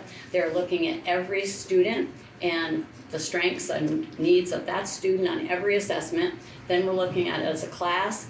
Then we're looking at it as a whole school. And we are then figuring out next steps for the individual, for the class, for the school. We're looking at patterns and trends. And when you look at our action plan, oh, sorry, I slipped. Continuous improvement plan, because years and years ago, I was doing action plans before it became a thing. So I slip once in a while and say action plan. When you look at our continuous improvement plan, it has a lot of specific activities under each strategy. And tonight, I really just wanted to focus on things that were like when we were talking about it, because we talked about what to even put on these slides tonight, and it was like, what do we really think is going to make a difference? As Kosha was talking about, when you're looking at that problem of practice or concern. And one of the things that we've noticed is we're feeling like kids are not retaining their computational skills. And like, why is that? And one of the things is that IM, our illustrative math program, really heavy emphasis on problem solving and critical skills, which is great. And we're working hard on that. But computational skills, there's not a lot of time for daily lessons, a lot of time for practice, and we're thinking some students are struggling, not having enough practice. And so what we want to work with Brendan on is prioritizing the computational skills at every grade level, and then looking at each unit and how we can offer more practice within the units on those computational skills. And so one of the opportunities we're going to use to do that is update the thing called window panes, which is the computational part of Math Menu, and really make sure it's aligned with that unit of study and really try to track those computational skills, because we're hoping that that's a piece of where some students are struggling and not becoming proficient. So that's really our big focus in math. You'll see a lot of other activities if you take time to look at our action plan. But that's really what we're thinking specifically might make a difference. Reading, kind of something similar when we really looked at our reading and just always like, what is going to make the difference for that other 20-25% of kids that aren't proficient? And one of the things we kept going back to again was for some kids that just aren't mastering all those foundational skills in reading to help them be strong readers, some of them just aren't getting enough practice on those foundational skills. And one of the things we're so excited about is that ARC, our new program, I feel they've been very responsive to feedback from the field. And one of the things we kept talking about this year, and people in other schools have been talking about, is this not enough practice. And they have updated their K-2 framework with very specific additions and changes that we think really address a lot of what our concerns were this year. And so there's going to be like explicit sentence composition instruction, more practice with phonics, more sound and letter practice about correspondence. And grade 2 didn't have a word study notebook, and they've actually added a word study notebook for grade 2 that is going to give them daily practice on decoding and encoding and some of the things that we just didn't feel some kids needed more practice on. And so we're super excited about that. So it's just, I think that they've been so responsive. The first year when we did a pilot, there were some concerns about the grade 6 text, and they changed those. And so it's just really nice to know that this is a group that we can work with, and they're hearing feedback about how to make it better. So academic achievement, that's what really our specific focus is in Franklin. Next one, safe and healthy schools. One of the pieces of data that everybody uses is, and it's one piece, is that insights survey. And I have a little bit of bias about surveys. And so I feel like it's really important to always follow up on a survey. And as we talked about at one board meeting, the climate survey is just one question. There's 6 questions. And I feel safe. I think other schools in my the kids in my school care about me. That one I still struggle with and have said to the guy who created it. Kids in my school care about me. I am still struggling to know what evidence somebody uses to know kids in my school, like overall, care about me. But I think that it's just so important to make it useful by following up on it when there is just one question. And we have gotten so much great information from talking with kids later. And again, it's different at different grade levels. 6th grade might have a discussion, or might do, some of them do an anonymous Google form to find out more information. Obviously, kindergarten's going to be different than the upper grades. But just giving us more information about why they said what they did really helps us to know if it's something we need to address. I mean, like one student was saying how on the other part of the assessment, there's a social problem solving question about if you dropped your tray in the cafeteria, what would you do? Well, the kid, after they were done, the kid said, the responses were, I'd look for a friendly face, I'd ask an adult for help, I'd kick a table, and the kid was like, I want to just say I'd pick up my tray and move on. And so it's kind of like, so, you know, that kind of feedback I think is important. And so we definitely look at that insights data. We're never too surprised about what it says for each individual because we know our kids really well. But we really, I think following up on that really helps us know what kids are thinking and feeling and having those discussions and knowing we care more than even just giving them that, you know, that quick survey that we're talking with them about it. Another really important aspect that we think is so important is classroom teachers having weekly group meetings with the school counselor, school psychologist, special educators, and other staff to proactively support students' needs. That one is just, again, just that group of people meeting as needed, but to make sure if there's a social skills group going on, is that skill being carried over to the classroom, to recess time, to the lunch time? Or if somebody's just, everybody's noticing a student starting to be, more off task than usual, what's going on? Is it something that they want to talk about? And, just being on the same page and common language, just so important to be proactive. Continue training and implementation of strategies from Jessica Minihan. People have already started to be working on that information that we got in June in service around practical strategies to help kids with anxiety and challenging behaviors. We have one team right now that's working on a particular chapter to help a particular student, and people have already started doing some of the interventions that she had mentioned in June. So we're excited about that, and just talking to Kosha today about that. So next slide. Attendance, engagement, and truancy. Don't have a big problem with this. Like it says, regular meetings of the attendance committee, like basically Amanda, our school counselor, our school nurse Alita, and I and Sarah Kane, my admin assistant, pretty much talk every day about who is out and why they're out. And Alita actually does most of the phone calls home, so even if somebody's sick, Alita can talk to them about, probably feeling better tomorrow. But we are on that, just all over it. Close communication and prioritizing engagement with students and families. It's just, to me, and you're gonna ask later which one of these three, and I'm gonna say. I was gonna say, I can't leave you out. Yeah, but you know what I'm gonna tell you? Is that when I look at this slide, I had a hard time, I put team on this slide, and yet every one of these things, I just kept thinking, it is all about relationships.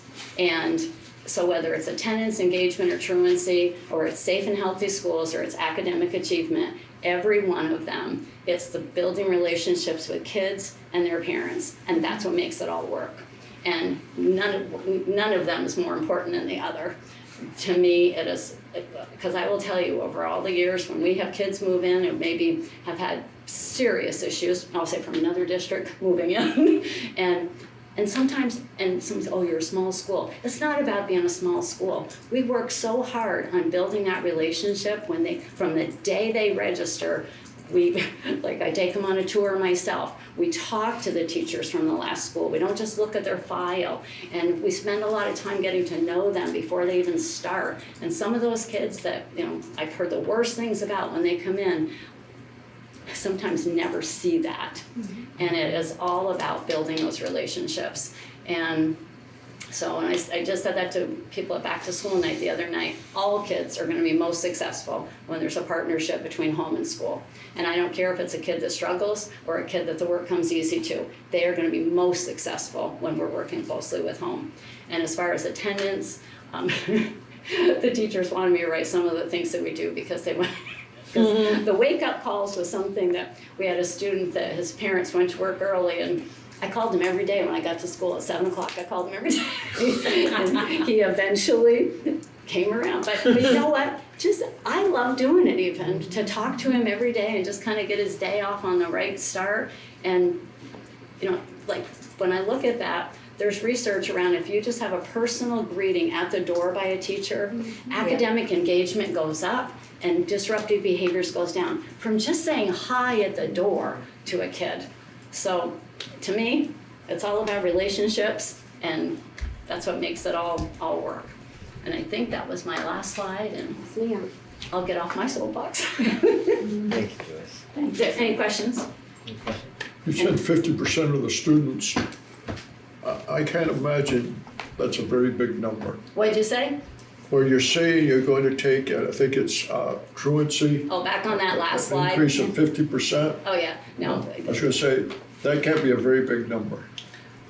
I have very few kids that get to be severely, and I will tell you though, the thing that I've noticed the last few years that's been harder with attendance is, and obviously we all know attendance matters, but people take vacations now at times other than school vacations, and honestly, I don't think Julie's ever gonna tell them no. Those are memories that last a lifetime. Can't go see grandma in Florida, sorry, I'm not gonna. But the airlines are, you know, it's just the prices, you know, have just really caused people to do that, and I've just seen that grow and grow over the years. And, but again, like, so sometimes, you know, what happens is you take a 5-day vacation or a week vacation, and then you're just legitimately out sick a few days, and all of a sudden, you know, you're up at 10 or 11 or something.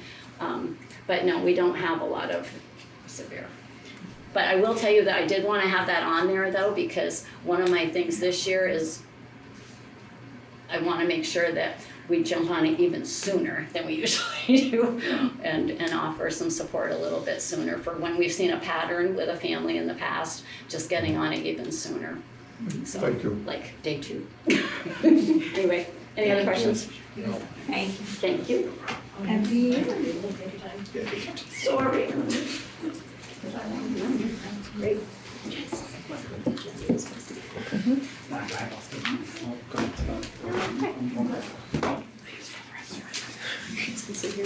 We have, I think you've heard these categories before.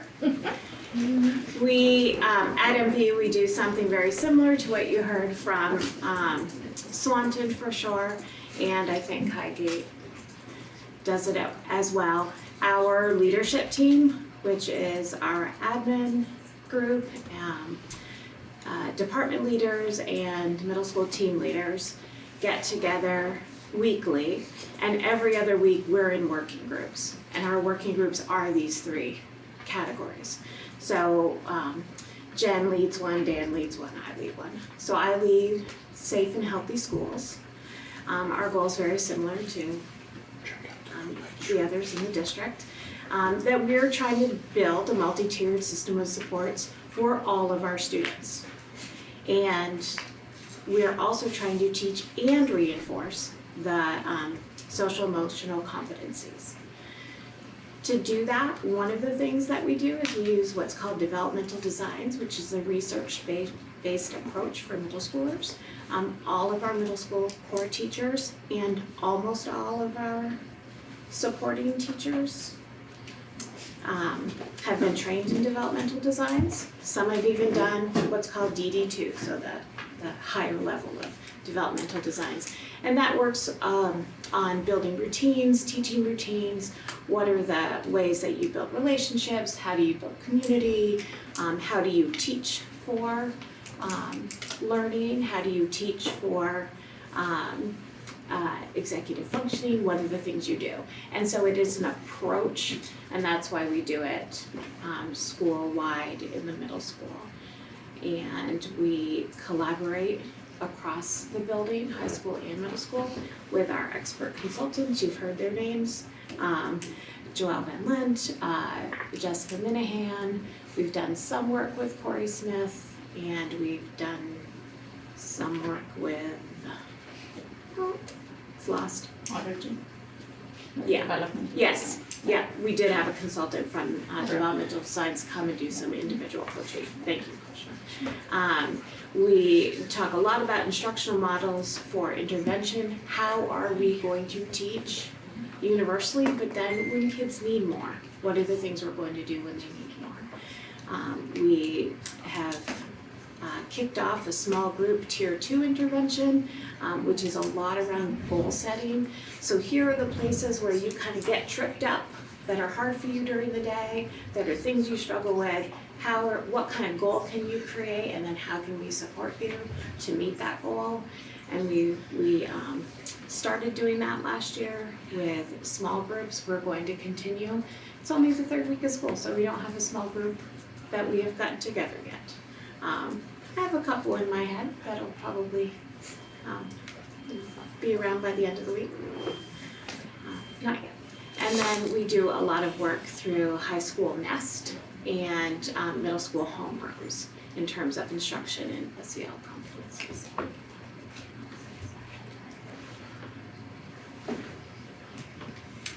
In terms of the academic achievement goal, we have the same goal as the district around literacy and math, but then we have an additional layer for our senior survey participation. We had 95% senior survey participation this past year, so we're really proud of that accomplishment. We had a couple individuals who were really hunting down seniors to make sure that they participated in that survey, so we have good data about what our students are planning to do after high school. And one of the things that we instituted this year, and it wasn't our idea, we borrowed it from other schools, was that they needed to complete the survey before they got their cap and gown. And that took us from, I think, a 72% or 76% participation up to that 95%. So we know that we have good data now about what our students are planning to do after high school. The VSAC senior survey is actually an every other year survey, so we have implemented our own parallel exact same survey on the off years so that we have continuous data for that. Regarding our literacy goals, last year we kicked off a really strong focus on morphology, which is basically word parts, breaking down words into prefixes and suffixes and roots so that students can approach any sort of word and figure out what it means. And that was very successful last year. We had lots of teachers were excited about it. They weren't so excited at first, but then they got more excited once they saw how effective it was in helping students approach content area reading. So we have some maintenance to do with that. We started it last year after the year began, so we've been really helping teachers at the beginning of this year implement that in their first unit so that that instruction is happening and making sure they have the support and materials to continue to do that. What we found was that often teachers would identify the words that they think ahead of time that they want to have students break down into parts, and then once they were actually teaching the unit, they would realize, oh, these other words actually might be the words that we want them to be able to break down. This year we are adding a new layer onto our literacy work on top of the morphology work, which is a focus on content area reading. Tomorrow afternoon we have our monthly department literacy meetings. We're doing a book study with all teachers in the building with a focus on what does it look like to read in specific content areas. And we're going to be supporting our teachers to increase the number of minutes that students are reading with the specific strategies and approaches that work in the different content areas. What does it look like to be a literate scientist? How are scientists reading, right? Approaching it from that point of view. We have fully implemented Open Up Resources, which is a companion to the Imagine Math materials that are used in K-6, 7 through Algebra 2. So we have continuum of resources that are used in mathematics instruction. We're following that trajectory. We're continuing to support our teachers with strong implementation of those materials, especially as we have new teachers this year in math. And we work very hard to maintain and improve our intervention systems in our academic areas. We are very fortunate to have an amazing team of math and literacy interventionists for middle and grade 9, and that's really unheard of at the secondary level. We're very fortunate, and we meet frequently every other Friday as a PLC to really plan out interventions for those students and make sure that we're using our time as best we can to make the biggest difference for them in math and literacy. I just have one question. On the senior survey, is there a question that asks, like, when did they pick their career path? Like senior year, junior year, sophomore, freshman? It doesn't, there is a question that asks them when they decided whether college, or not college, whether education after high school was something that they were interested in, and like when they made that decision. So we do have that data. I don't know it off the top of my head. A lot of kids make that decision in like 5th or 6th grade. Yeah.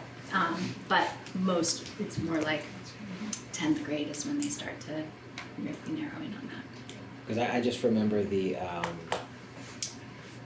career fair thing that happened last spring, you know, and there was 8th graders coming up, and they looked like they were deciding what they were gonna do. You know, so I would just be like, did you always know, or was it like a last minute decision? Because it seems like by the time, the feedback that we're getting is by the time they're juniors and seniors, they're already like on this path, you know, so. And a lot of it is helping them rule things in and rule things out, right? As many experiences as possible that we can give students, particularly in the younger years, so they can figure out if something isn't quite the right path for them. I had a senior a couple of years ago that really thought they were going into real estate and went and did an internship and came out of it and was like, I don't want to do that anymore.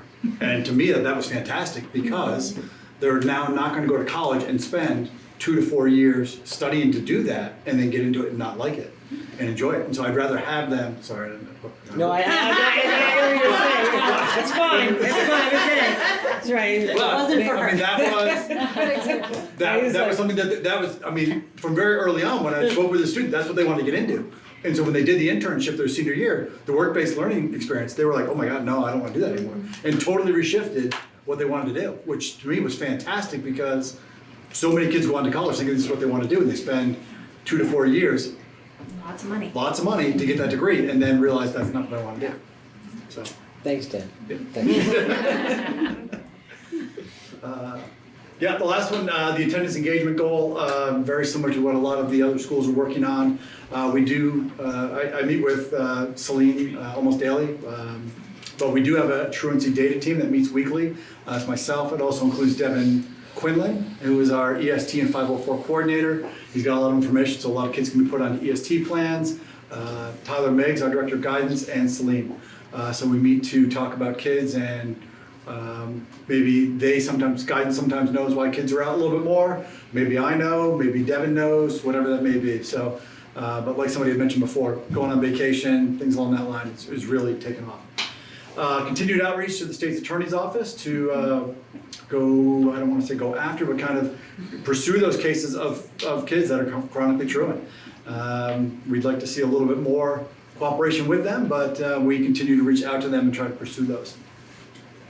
Close collaboration with the development of systems with the student engagement coordinator. Again, we meet weekly, every other week with our committee, myself, Celine, and some others, some department team leaders. Just to kind of, we talk about what we do, what we don't do. We take a look. We reach out to other schools. Last week, we just read an article out of Education Week around what top schools are doing. So we're always looking for more information, better ideas to help kind of build a better mousetrap to capture those kids.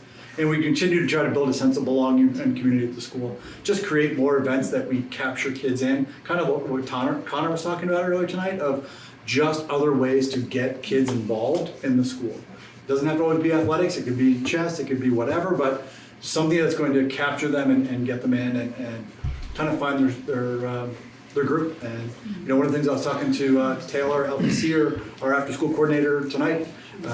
Originally she had 5 kids signed up, and tonight I was talking to her, and she's got over 40 kids already signed up. So in a couple of days, word is spreading and creating programs that kids want to be at, and getting kids in the building. So that's what we're trying to do.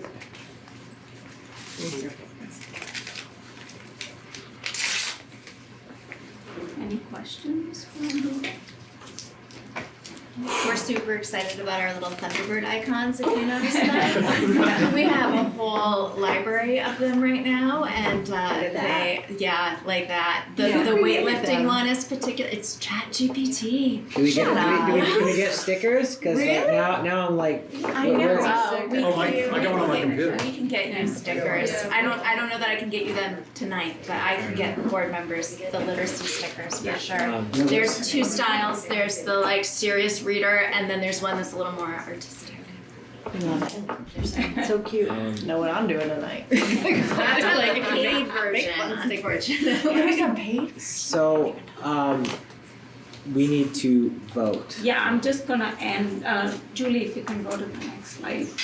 So basically, the district is responsible for progress monitoring all these plans, and schools will have to submit a mid-year progress report on February 28th. And at that point, they can make changes in any of the strategies if they want, and then there will be an end-of-year report. Okay, so we're gonna get a follow-up mid-year or end of year? End of year? Whatever you We'll find out. Yeah. We're gonna put it on the. Yeah. And then we continuously look at our data, the schools look at their data. I will be reporting out 3 times a year to the board, as I usually do. And as a admin team, we meet and report out to each other how we are making progress on our continuous improvement plans. So that will be happening all through the year. So at this point, I would ask you all to please approve these continuous improvement plans. And my question to you is, can we have one motion approving all of the continuous? We don't have to submit motions to the Agency of Ed or anything? Okay. So just one so motion approving them all. we know the language would be, the MVSD board is approving our district continuous improvement. District and school. District and school? Just school, right? Just the school, because you've already approved the district. Yeah. Okay. Yeah, the school level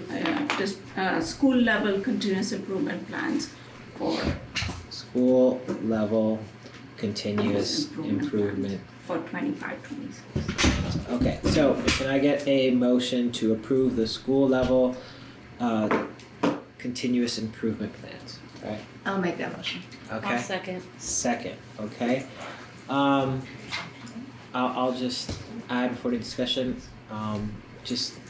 that's a lot of work that goes into those, both from the director level to then each individual school, across the board and across the district. I just think that's, to sort of see it top down and then flow, I think there's a reason that we continue to improve, is that kind of work, so. That's what I have to add. Any discussion about that? Anything else to add? All right, all in favor of approving the school level continuous improvement plans, please say aye. Aye. Pierrette with the floating thumbs up. Motion passes 8-0. Thank you very much. Thank you so much. Thank you all. We appreciate the support of the board, and I agree. I mean, our leaders and our continuous improvement teams, our teachers do a fantastic job of just thinking about what's going to make a difference. So, well, I think it is making a difference, so thank you. Top 30 high school in Vermont. Top 10. Top 10. Top 10. Number 10. And we beat BFA. Definitely. Both of the BFAs. And culture. That's all I care about. So, Julie, Yes, sir. before we get to the district goals, can I let some of the principals? I would love to thank them. They've had a very long evening, and thank you for staying for the strategic planning conversation as well. But we thought it was good to, since we have to do this every year, it was great to have them do that. Yeah, I just if they're good, if we can do district goals without, I'm sure that we want to get home and get ready for another early day. Turn around and do it again all tomorrow. Yeah, thank you. Thank you. Have a good night. Thank you, Kosha.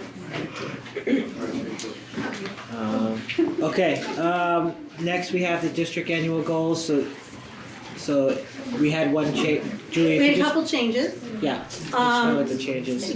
Based on the feedback last time, and this is really small, I apologize. It's always, that helps, okay.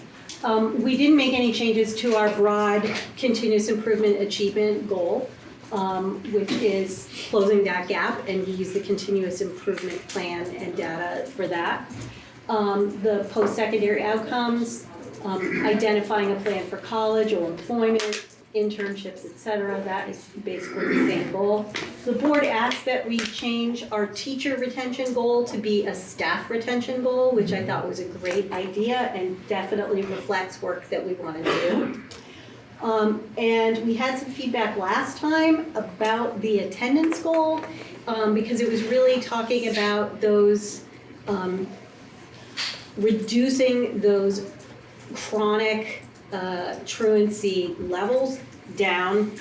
And I thought that, and one of the things we had talked about as an administrative team is really maybe targeting some kids who are at low or moderate levels. And so if you think about what I've done here is I used the EduClimber data that we have for our district to identify that 18% of our students are truant 10% of the school year or more. So it's not a big number. And frankly, I was looking up today because I was pretty sure I had read that the state of Vermont was higher. And the state of Vermont average for 10% or higher truancy is 25%. So MVU is doing, or MVSD rather, is doing pretty well with that. But we'd still like to reduce it. And maybe it is targeting information about maybe you don't try to take vacations when you're away, that are outside of a school vacation, even though there's always going to be times when that's an important thing to do. But that it is important. If you miss 17, 18 days, you're missing 10% of the school year already, and it makes an impact on how well students learn.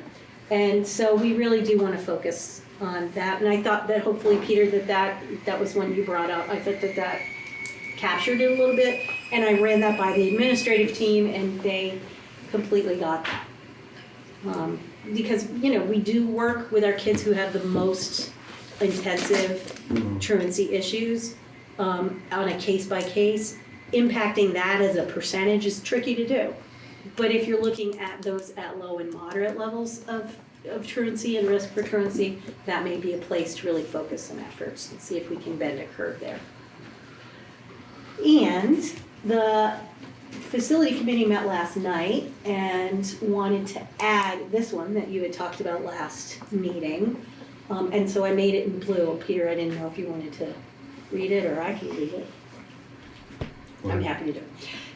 To ensure safe and sustainable learning environments for students by maintaining facilities and investing in capital improvements while optimizing human resources and technology. And I appreciate the fact that, you were looking at the strategic plan and you're sort of looking at that and the strategies we have in that. I think that's a nice companion goal that is like an overarching one for that efficiency of operations category. And so should you approve these, I will amend our draft strategic plan to have these in. So we have discussion, figure we might as well make a motion. Do we need to read them all, or can we just say district annual goals as read? Okay. Can I get a motion to approve the district goals? I'll make that as motion. read? I'll second. Megan is a second. All right, any discussion on any of these. This is the second time we are looking at them. I have just a quick question about efficient learning environments. Is that like energy use in that way, or what were you thinking with Efficient use of resources. Okay, I think it's everything, space, Yeah, supplies, right. staff, got it. Okay, and green. perfect. That's all. I think I brought that up last time, the having facilities as a district goal. I think it's a good one. It's just a big part of what we do, and in a sense, it's one of the things we know will last is the facilities, right? Yeah. So I like it a lot. Anything else to add? Okay, all in favor of approving the district annual goals, please say aye. Aye. All opposed and the floating thumb. All right, motion passes 8-0. Okay, thank you, Julie. All right, so next we had swapped. So first we have just a redistricting update. Yeah, I'm happy to share the update. At the last meeting, I was asked to reach out to the other Franklin County schools. You certainly got communication from Grand Isle that you probably want to talk about. All board members did. The Franklin County the Franklin County school districts and SUs replied that at this time they do not want to meet. They don't want to have that meeting that they were floating out of superintendents and individual boards. They don't want to have even a larger meeting. They feel that their boards at this time don't have a position and they don't want to take a position. That was unanimous with Franklin West, Franklin Northeast, and Maple Run. They also wanted to be very clear that they want to talk to us in the future. They just don't have a position as a board at this time, and they want to wait to see what happens. That's their position as boards. They didn't want the message to be, we don't want to dance with you all. Like, that was very important for them to share, that we're all part of the same community, and they didn't want it to look like they didn't want to work together. But they don't have a position at this time, and they are really concerned about having a meeting, and that would draw some attention that they didn't want. And so that was the message. And I do know that there was a commission meeting that happened, which is not the same as the task force. That happened in South Hero on Monday. And the next redistricting task force meeting is tomorrow. I'm gonna see if I can pay attention to some of that tomorrow. I think it's important to watch them. There's also a meeting of the superintendents that are part of the RSCA on, not this Friday, but next Friday. And I'll be attending that meeting as well, to see what's up there. But I didn't know if you wanted to discuss your correspondence from the islands. I'm sure that the other districts received that as well. Just to make sure it's out there, so we did receive all the same correspondence from Grand Isle. I did reply, and I just said thank you for the correspondence, and if our board has a position, we will let you know. So, go get Rich TJ. So that was all. So there was nothing else, and that kind of fell in line with what Julie had mentioned, which is a lot of them are not currently taking positions. So there is no. I know that came up last time. Would there be some need potentially for a committee to do that? I don't think that's happening at this time. So that's what I have. Currently for that. Jay, you had something you wanted to add? I went to that meeting in North Hero that's Monday, and I'd be happy to give the board an update of what was discussed. If you have a comment you'd like to add. They actually went through a lot of information. Well, with your permission, I'll say everything that happened. There were 6 members of the commission there. John Castle, and I think it was back with the NEA. Anyway, and Megan, your mother, was there, and Mr. Conlon was there, and of course Jay Nichols. but they really are in a really difficult position because they're not really sure about what their mission is now after everything that's happened. They spent a lot of time talking about seeking public input. However, the meeting was well attended by members of citizens of Grand Isle. Actually, there was a couple retired legislators in the audience. But what really got interesting when two of the people in the audience were actually members of the redistricting task force. So I got a chance to talk with them, but the meeting really presented an opportunity because they had a gentleman from the business department of Burlington School District, and my favorite district, right? And anyway, he went through a lengthy explanation about how they build their budgets. And so at the end of his presentation, I had to be really kind of timely in order to get an opportunity to ask him a couple questions, and I couldn't wait to ask him. But the first question was, I wanted him to tell me if the Burlington School District was spending over the statewide average. And the second question was, he didn't want to answer that question, but he kind of did a little bit vaguely. He said, yeah, he said, we probably are, but I'm not sure how much. And anyway, and I asked him the second question, well, how is the foundation formula going to affect your budgets? And he said, well, we're not sure about, get another ambiguous answer. And then the last question I had was, are you planning a local schools tax to offset the amount that you're losing under the foundation formula? And he really wanted to leave the stage then. Because rumor has it, well, what I'm being led to believe that a lot of the higher spending school districts are strategizing about how they will be able to continue taking steps that ensures they give approximately the same amount of revenue that they're getting now, whether it be with a local tax to offset what they lose from the foundation. The bad part about that is that that's not going to do anything to achieve the equity gap. The equity gap is probably going to remain as it is now. So that's part of it. But the other thing that I got interested about was the discussion I had with the members of the zoning task force. What they're doing is they have they have at least now one template that they're using that they're comparing about what if we use this template for the state of Vermont. Like the one that they're using right now is about 14 regions. And one of the regions, of course, the interest of mine was the merging of everything in Grand Isle and Franklin County. That's one block, so that's one thing they're looking at. What I really found really interesting was, during the conversation with these two, is they're actually, I'll read from their minutes.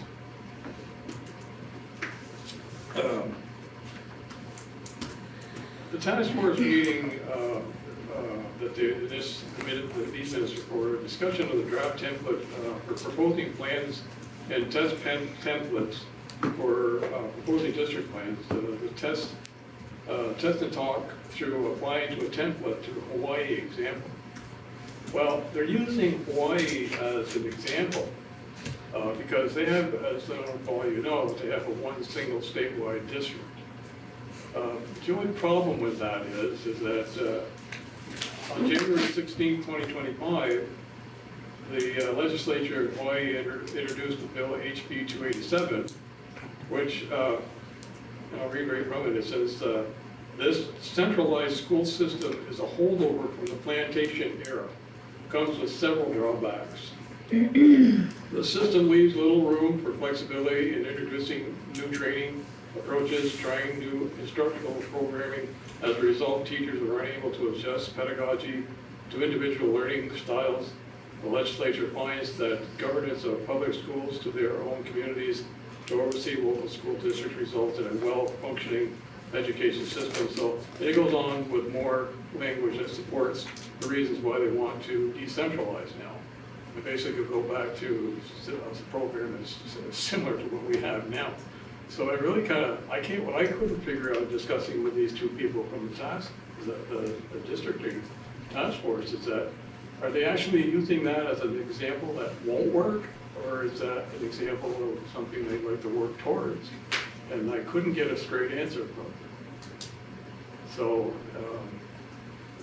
It was kind of an interesting meeting, but I got a distinct impression from one of the gals from the task force, I forget what her name is now, but the task force is moving forward full speed. They're going to put something out there.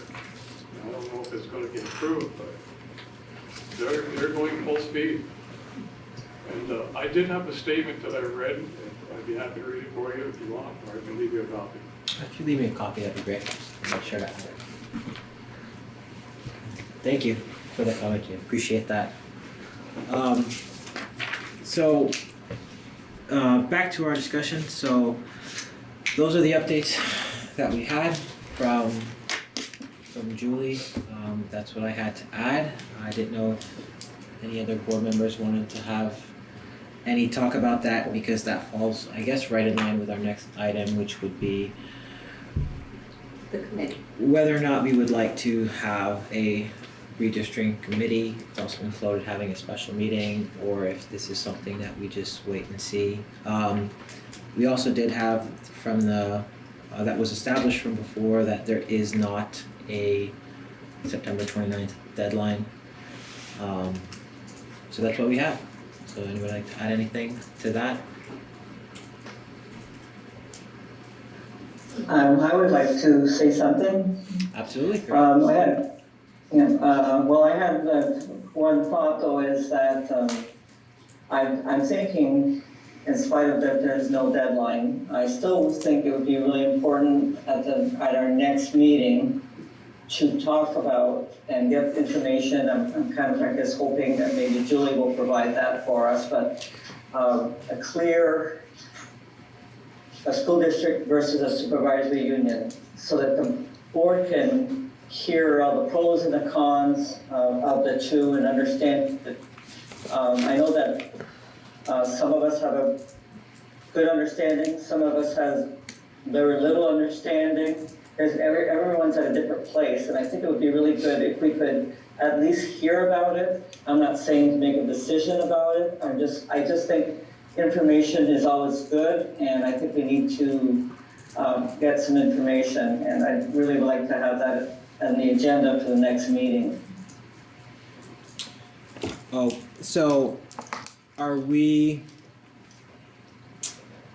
is that in lieu of, because I think we're blending topics, of a committee around it and just have it as a discussion item?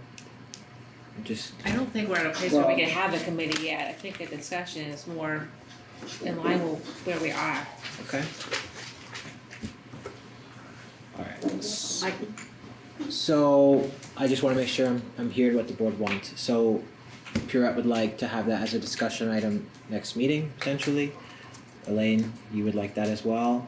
Is there anybody for committee or? I'm in favor of that, getting the facts out on Yeah. each one.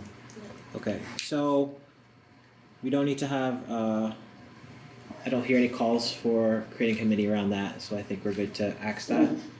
Purette, can you just confirm that's what you meant, that you would prefer? Okay, I want that, because we weren't on the committee part yet, so I want that.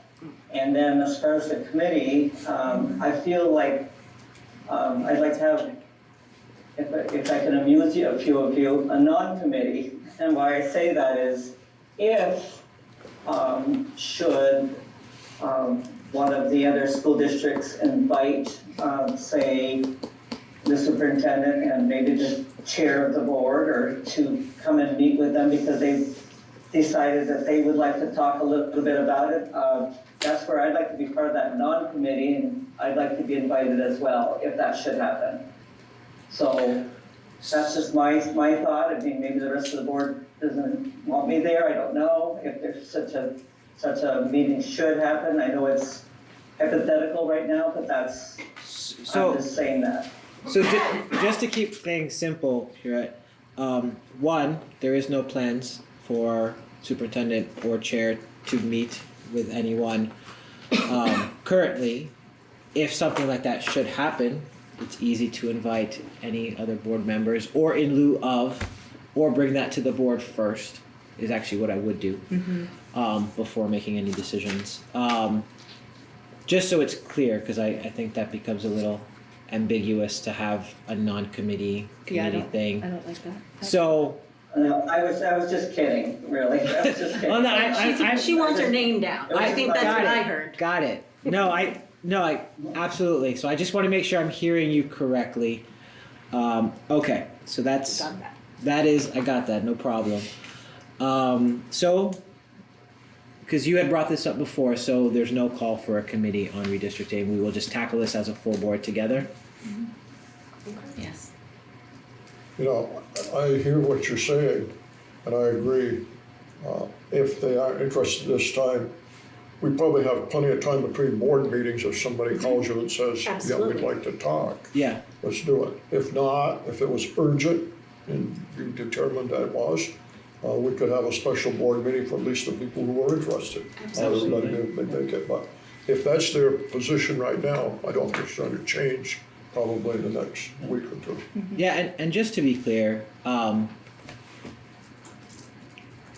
I view the role as chair in terms of communicating with any other district or supervisory unit school as a communication piece, not a decision-making piece. And I just want every of the board members to understand that's not, I can't take a position for the board, that's for the board to make decisions for the whole, and I'm just a conduit for communication if that is ever to occur. So I just want to make sure that's clear, regardless of the issue.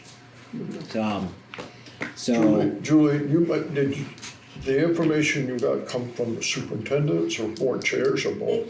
Both. Both. Yeah, they confirmed with their board chairs after checking with their. Because there are some board members in the county talking about what they would like to do. yeah, well, I mean, to me, that's a separate thing, though. I mean, us as individual members, I mean, we're probably going to have conversations. I think it's one thing what we decide as a board, right? So, okay. All right, perfect. So I will just add to future agenda items that we have really a sort of like a SU versus SD conversation. You might have to adjust some of the. I'll share a comparison. Sure. Yeah, that's what I. And we can have that. Are we going to have, like, the future agenda items it's quite packed for our next meeting. We may have to cut a few things, so maybe when we get to Not future. all of those are for the next meeting. Some Yeah. of those are for. So we may have to. We may have to adjust that. I would request, I'm not here for the next one, I would request that it not take place, that comparison. Unless it's going to be an ongoing thing, I'm out of the country, I cannot attend. And that is a topic an item I do not want to miss, especially if there is any possible action listed. Well, Pierre had requested no action. I do not feel we. Let's do it and have no action. Okay. Just information. Okay. So informational only, no action. Are we all good with that? Yeah. Okay. All right. So it'll be informational only, no action. That's Thank clear. you. All right. Anyone else have anything to add on these subjects? Okay. All right. We are down to 11 business. I have a question, I'm sorry. I know. You can't kick me over here. Say 16. It says redistricting committee action. Do we need to formally say, no, we're not doing this because we Nobody's weren't? making a No. motion. Okay, There was awesome. no. Go on. Dip it up. I have warrants to read. I know. I'm sorry. I don't want something It's an following it's the an rules. excellent question. Really fast. Okay. They're big numbers, I can't read them that fast. Elaine, it can't be worse than the first time I read numbers. Okay. So, don't worry. We all remember that fondly. Numbers are hard. It can be, yes. Okay, for the month of August, we had accounts payable in the amount of $3,003,096.66. Payroll checks, $43,540.82. Payroll other disbursements, $2,569,988.10. Payroll deductions, $801,367.79. For a grand total of $6,417,993.37. I'll just, sorry. I'll just note that the first number that you read, the accounts payable, is much higher than it typically is. It's because it includes $2 million, almost $2 million payment to EEI. And that will be money that you get back in the lease, but we have to reflect it in there. So it's larger number than you're used to. Thank you. I thought that I didn't read numbers that big. Can I have a motion to approve the check warrants as read? I'll make the motion. Second? I'll second. Any discussion? All in favor of approving the check warrants, please say aye. Aye. 8-0. Voting fell. Okay, Laura, wasn't there something else, or was that it? That's for next It was on, time. I was making a mistake about what agenda it was on, sorry. Okay. We had the add-on, a little facility update, Peter, that you wanted to add in there? I don't think we have time. You're on out here. I'm gonna lose it. Say 20 here. You said you were gonna be quick. So, just a quick update, Franklin, so I know we talked about the roof leaking before, and they did a lot of work this summer on it. Unfortunately, the last rain, it did leak again. They think they have it narrowed down to the fresh air intakes. So they're looking at replacing the hoods with gooseneck intakes. So we're hoping that is going to resolve it. They are going to keep working on it. They have other ideas if that doesn't work, but they will go from there. So we'll get an update next month, hopefully, how we're doing with that. The other projects that went through this summer where we're at, Highgate Windows, blinds should be ready for installation this week. Subcontractors are turning on October 2nd, when school will be out to finish up the trim and the brake metal covers. Highgate roof is completed. Have not heard any issues or complaints. MVU roof, they were supposed to do inspection today. Yeah. I'm assuming that went well, we didn't hear anything. And the skylight over the commons, which we saw today, that is failing, and they're gonna need to replace or do something next summer. We talked about that. We may take it out completely, but they're gonna look at options for that, because that's an ongoing problem. MVU D-Pod, so completed, the bathroom's been completed, except for a handful of minor punch list items, like grab bars. So that has been a very successful project, looks really nice. I'm sure everybody saw that on the way in today. Great project there. And then Babcock, the huge project going on at the Swan Elementary School. So phase 1 area mostly completed except for some door hardware and punch list items. Work in phase 2 area was started over the summer. So we're almost ready for sheetrock, quickly followed by spray foam in that area. Boiler room work on track for early October boiler startup. Last rooftop HVAC unit being set up on the roof on Saturday. And then, I don't know if you want to talk any more about this, Laura, but there's a $25,000 rebate from Vermont Gas, payable once all the gas burner units are running. That's something EEI got for us. Something that John worked on and arranged for us, yes. So that's great news there. And siding to start later this week. So that was the facilities update last night. So just wanted to bring the board up to speed on that. Thank you. Thank you, Peter. Okay, next we have teacher leave request, and I'm looking for a finding, possible finding for executive session as premature knowledge will put the individual involved at substantial disadvantage. I'll make that finding. Second. I'll second. All right, all in favor of That finding. the finding for executive session, please say. Aye. Okay. All right, and inviting into that, we will have Julie, Bonnie, and Dan Palmer. Yep. All right. Next item, we have future agenda items. So we have on there superintendent evaluation. We'll have to look at whether or not we can fit all this into the next one, but we have possibly coming up next meeting and into October superintendent evaluation.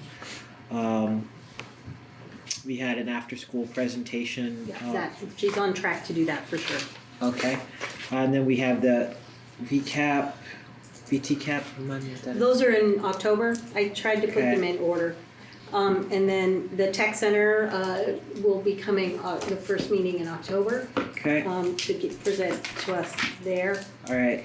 We have committee updates for those on the finance committee. We probably will be having a meeting in October sometime. Budget timeline, and then tech center updates, and then the SUSD. Anything else to add to future agenda items? Okay. I had forgotten about this, but someone mentioned Celine Riondo. She still works for the district? Yes.